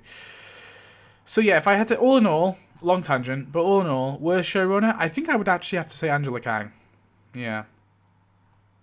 Even though I feel like she is the most hyped showrunner. Her son, Ethan Charles, portrays Glenn and Maggie's son, Herschel, in a dream sequence. Oh, that was her son. Oh. Anyway, I think we've done enough breaking down of these trailers. We've yapped on enough, haven't we? I like the Lydia and Negan dynamic. Yeah, that was a good dynamic, but we didn't really have enough of it either. Partly, but then I also kind of hate. The reason why I hate the Negan Lydia dynamic, I get it because they're both outcasts, and it does make sense. Those are two good characters to pair together. What I kind of hate about it is they use it to try and reframe. They use it to retcon Negan. I hate the Negan retconning. That's like my biggest problem as well with season 10. Is we do the Negan retconning they do is very annoying. Is there anywhere to send your video ideas and sources?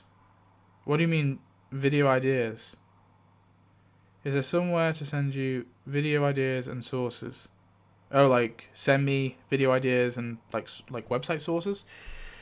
You can join the old Discord. Let me get you a little link. I can post a link in chat. Yeah.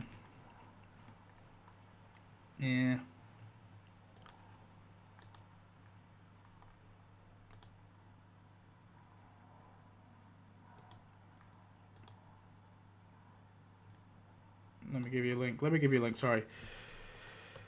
If you want to join, there's the Discord link there. Oh, shit. Yeah. That's to join the Discord there. If you want as well, make sure to check out the Discord. Make sure to check out the Discord. Make sure to check out. Oh, sorry, I'm out of it now. I can't. I'm no streamer. I couldn't do streaming full time. I just lose my brain after like an hour and a half. Streaming is difficult. Okay, you know, I remember that meme, like people saying like streaming people like streamers saying that it's actually like quite a difficult job, and you would like people would roll their eyes. I do find, like, personally for me anyway, probably like it's not hard, like manual labor hard, but it is difficult to like keep your brain like going for like more than an hour. At least for me personally. I would prefer to do streaming though over anything else. Well, man, it would be an easier job physically on your body, that's for sure. But mentally, it's a bit confusing. But I don't even know if I don't think I have the attention span for it personally. I'm too like, I get too distracted. literally just then. I was trying to say. Yeah. So check out the Discord. Check out any memberships. If you want to send me something, just what do we got? If you join that Discord server, if you can at me if you want. Just at me in the general chat or something. That's fine. The Discord server is not that big anyway, so I don't have that off too often. But if you at me in general with whatever you wanted to send me, you can send me it there. Dude, I tried to stream with a group of my own TWDRP campaign, and I completely agree. Yeah, it's difficult. It's difficult to like focus. Like I just, oh god. I did stream. I do the campaign. Even in those RPG campaigns I do, I lose track of things very very quickly. It's really difficult to focus. But maybe that's just me. But anyway, yeah, so check out the Discord if you haven't already. It's in the chat there. Check out memberships. Consider becoming a member. We've got like 40 channel members now. It's crazy. It'd be great to get even more. Obviously, I've like taken way less hours on work to try and focus on YouTube. Maybe a silly decision, but I just want to see if I could maybe make this channel work as like a proper full, proper part-time / maybe even full-time gig. So yeah, so help to support me by becoming a member, or if you can't afford becoming a member, that's cool. Just like, share videos, subscribe, all that good stuff, all that normal good stuff. That would be great too. That'd be great. Or maybe a one-off little super chat or super thanks in videos or live streams, whatever you prefer. That will help me too. Or if there is no money, that's fine. You don't have to send me money. You can still support me in other ways.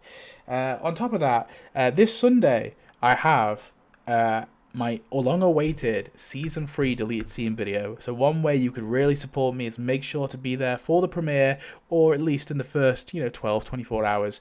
Make sure to watch that video then, okay? Because that really helps you. When people watch in the first 24 hours, that helps me the most in the algorithm. And the Season 2 deleted scene video didn't do as well as I hoped. That's why I've kind of held off on doing the Season 3. So if you do like the deleted scene videos, make sure to try and support that video by just going and watching it. That's all you have to do.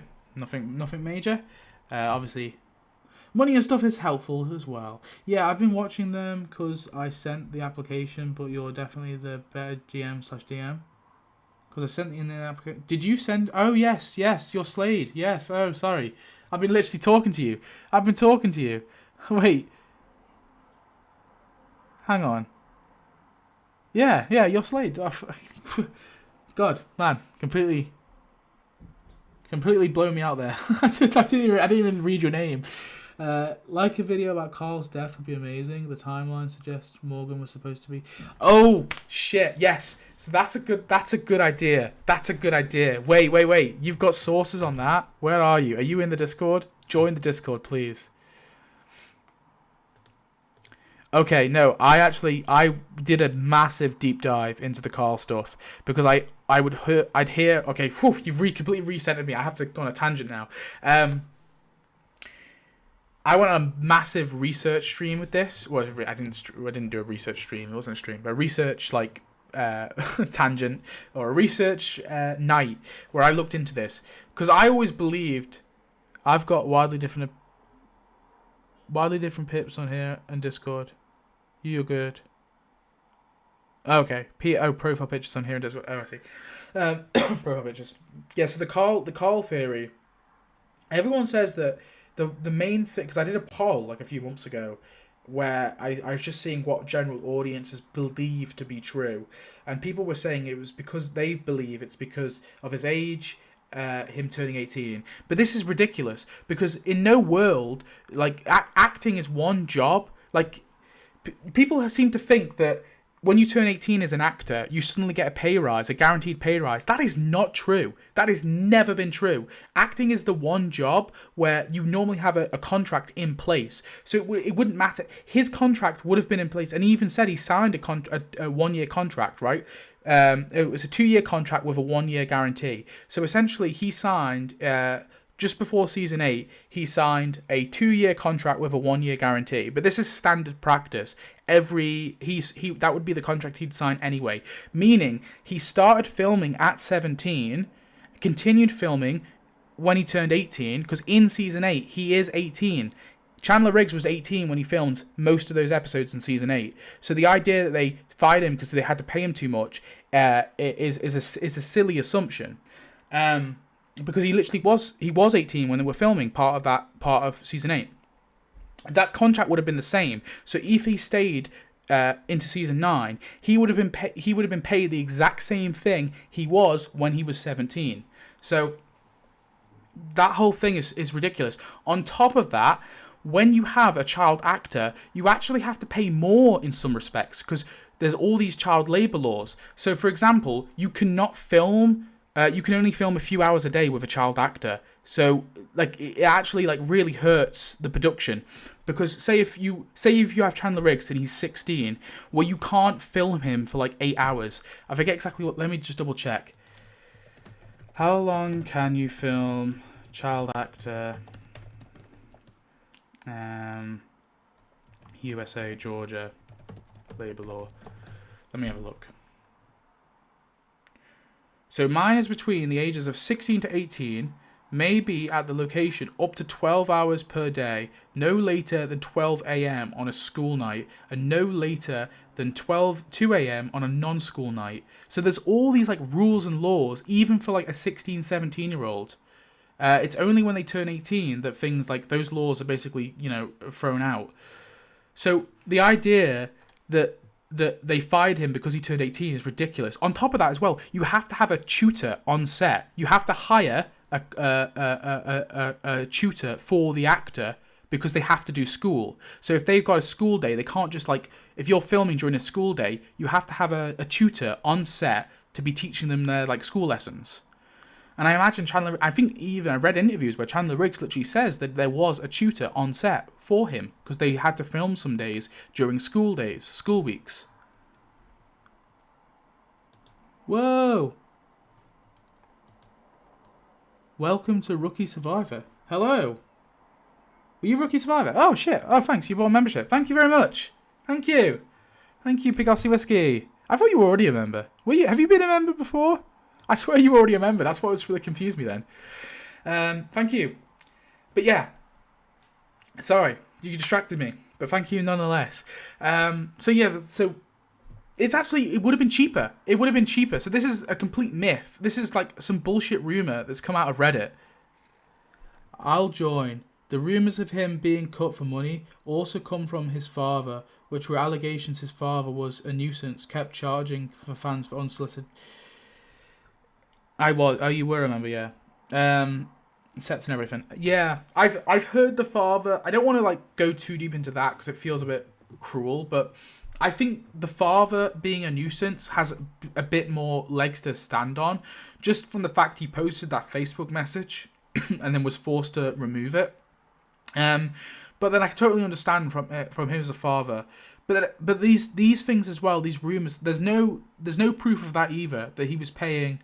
That he was doing unsolicited tours. I haven't found any evidence of that being true. That is also another bullshit rumor for as far as I can tell. There's a lot of these. Like one of them was that people said that Aimee Singleton got fired, got written off the show because he was always late for to filming. And that's a rumor that's like people have said in my chat. And I tried to look into it. Zero evidence. It comes from like a Reddit post. And I think these are just like things that people have taken and now they assume it's fact. There's no evidence of that. And then I found evidence on the contrary.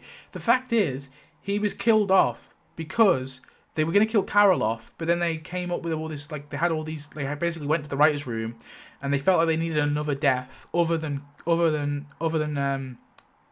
Laurie. So they were like, oh fuck, it's going to be T-Dog, unfortunately. They did want to do more with T-Dog. They even say as much. And also, they say that, Aimee Singleton was late. But why the fuck why have they invited him to, like, all these Walker Stalkers? If he was such a nuisance to the filming, right, why have they, like, invited him to all these events that definitely, like, you have to be there on time, right? There's absolutely no evidence he was late to set every day. I think that... unironically is kind of a bit racist. It feels a bit racist to me, but because it's got no evidence. So I mean, I don't know. It feels a bit racist to me. Yeah, it's all hearsay, and all the rumors contradict each other. Yeah, exactly. It's so annoying. The fact that the real reason he was killed off, I agree with you.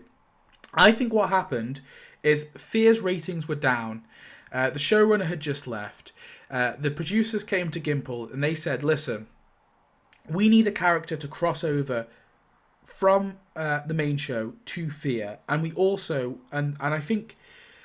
And the fact they're going to speed up the timeline as well. They're gonna so we need a main character to come to, and I think the producers probably chose we want Morgan. I think they went up to Gimple and they said to Gimple, Morgan is going to be the new protagonist of Fear the Walking Dead, and Gimple's like, oh right, okay.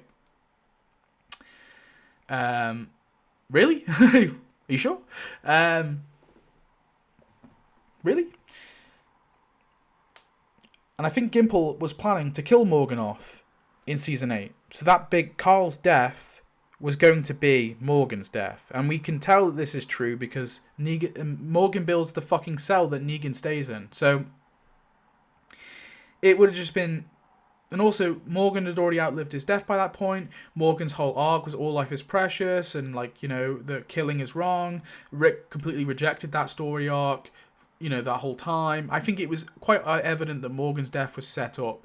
But the producers, or not the producers, the executives, the fucking corporate AMC, probably went to Gimple and said, yeah, that plan that you want to kill Morgan off, that's not happening. He's going to Fear the Walking Dead to be the protagonist of that show. Because A, he's a recognizable character. He's the character from the pilot show. Perfect character. It would be the perfect character that I could see an executive want to chuck over. So I think that's what happened. And Gimple was kind of stuck now because he had to kill someone. And I think this probably happened last minute as well. He'd already written the scripts with Morgan's death, or it was already planned in his, planned ahead of time. And I think he panicked. He knew he had to kill someone that was close to Rick, and so he chose Carl.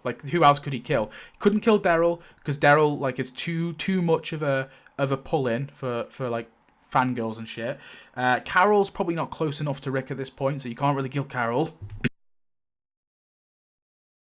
And it also makes no sense that she would be saying all life is precious. Maybe it could have been, he could have made it work with Carol actually, to some degree, because she kind of was going down that similar arc. So all in all, the only character you really have to kill is Carl in that moment, because who else's dying wish would be that convincing to Rick? Carl is kind of the only one. Oh, Slade. Slade has become a member as well. Oh, thank you, Slade. It hasn't given me the notification, but I see now you've got a membership badge. That's crazy. Thank you very much. I don't know what kind of... it doesn't tell me. Yeah, that's really weird. Let me look. Morgan has my second favourite weapon in the whole universe, but I hated how dirty Fear did him. Yeah. I was rewatching season 8 recently, and Carl has so little screen time. He's in 4 to 5 episodes. Yeah, just like people say Emily Kinney left the show to pursue her music career. Yeah. Yeah, I think what happened was Gimple was put into a corner. He'd already planned the season out. He was told that now he can no longer kill Morgan. This perfect... Walker Slayer, thank you very much. He can no longer kill this character that made tons of sense. And I think maybe he explained this and the producer said, just kill Carl off then. Just kill Carl. Carl's not a very popular character. We've got Judith, right? You can survive without Carl. You killed characters before.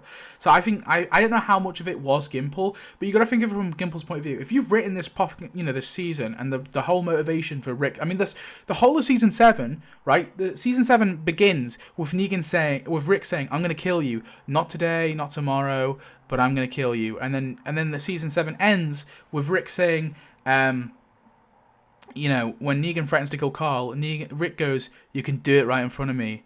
You can take my hands. I told you already. I'm going to kill you. And nothing is going to change that. Nothing. That's what Rick tells Negan. Nothing is going to change that. Nothing. How the fuck are you meant? Like, the only way you can write that is if Morgan has a sacrificial death, the guy that saved Rick at the, and Morgan kind of uses the, I saved you at the apocalypse, Rick, you wouldn't be here if it wasn't for me. He could use that kind of language, and then Rick's like, oh, fuck, I'm gonna honor Morgan. Okay, I'm gonna honor Morgan, and I'm gonna spare Negan.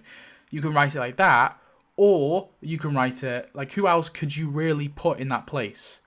The only other person you can put is Carl, so I can understand why Gimple would be like, well, fuck, the only person I can kill off is Carl. Without, like, rewriting the entire show. So that's why I do think Gimple chose to kill off Carl. I think it was mostly a writing decision as a result of Morgan being sent off to Fear. I think that is the reason why Carl died off. And that I've given the conclusion of my video away. My Carl video away straight away. But if you've got more information on it, that would be really great, because that is a video, unironically, that I have like researched for as well. But I know it's not going to be a very popular one, because every time I do a video that kind of goes along like the mainstream like opinion, I get a lot of hate in the comments. People just don't watch. What annoys me the most is people don't watch videos. They'll just assume, they read the title, they watch like the first minute, and then they just like say, no dude, you're wrong, and they don't watch the fucking video. It's so annoying. I'm getting fucking mugged by shitter comments. I realise that, but I can't help it. I'm a human. I still imagine Carl seeing Enid on the pikes. It wouldn't.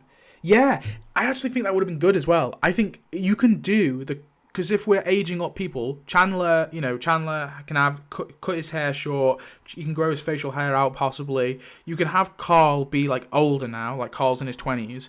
And I still think having Enid be the Pike death is perfect, because that way you have Carl's story arc with Henry and Lydia, but then you also have like a much more mature, like badass Carl, and out for revenge after the death of Lydia.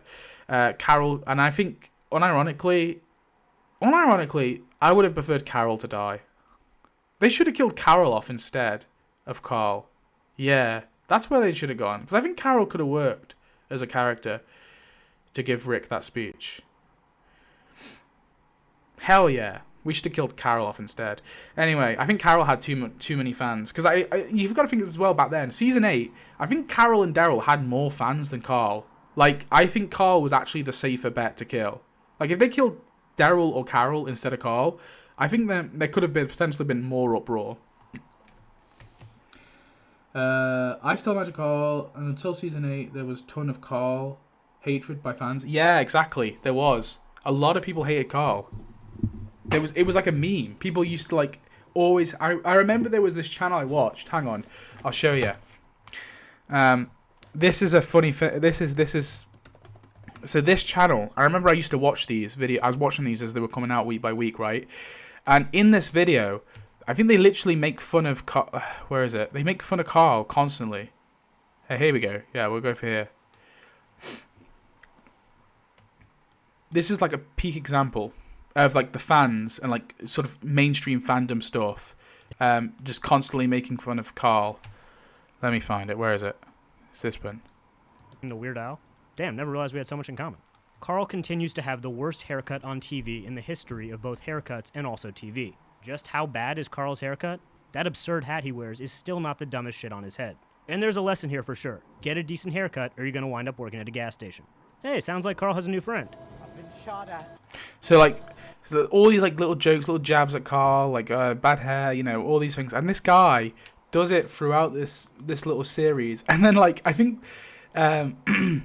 when Carl eventually dies, he's like, oh shit, well I know I made jokes about it, but like he makes jokes, basically to keep long story short, watch these videos, I recommend them, they're really funny.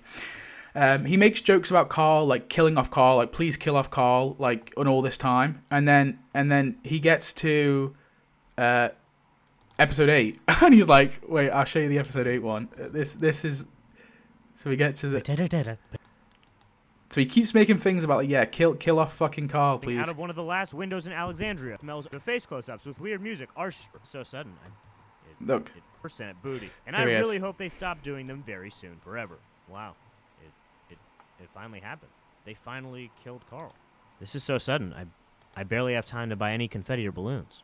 This is definitely the biggest character death on the show, and they handled it poorly. Like, super bad. I mean, I guess it's from a zombie bite that happened off-screen last episode, and he got it because he was saving that random dude Sadiq, and they decided to creep up on some zombies to pay tribute to Sadiq's mom. Like, what the fuck? And he's just been chilling with a tummy bite all day, writing in his stupid-ass blog trying to grow a mustache. I can't believe I'm saying this, but Carl deserved better. And so did So, like, literally, this guy had to admit, you shit, Carl deserved better. And I think that is a big thing. Yeah, you're touching on something so right there.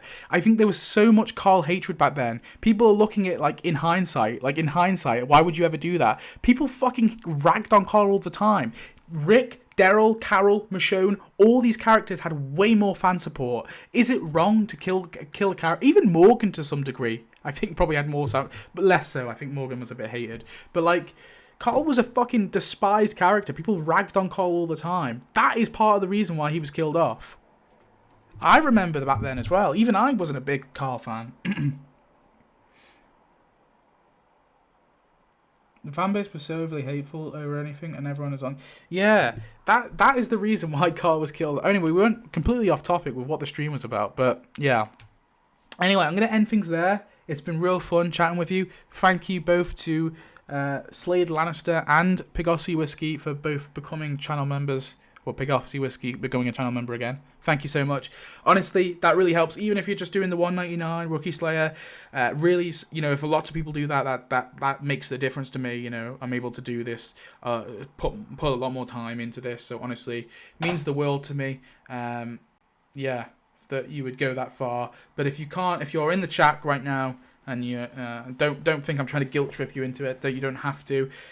Just giving me likes and subscribing, and honestly, just being there for the first 24 hours. If I release a new video, and if you're able to be there, you know, put some time aside to watch it in the first 24 hours, that helps me like tremendously. Like, you don't even believe it. So yeah, thanks very much. Anyway, I'll see you guys later. Bye bye.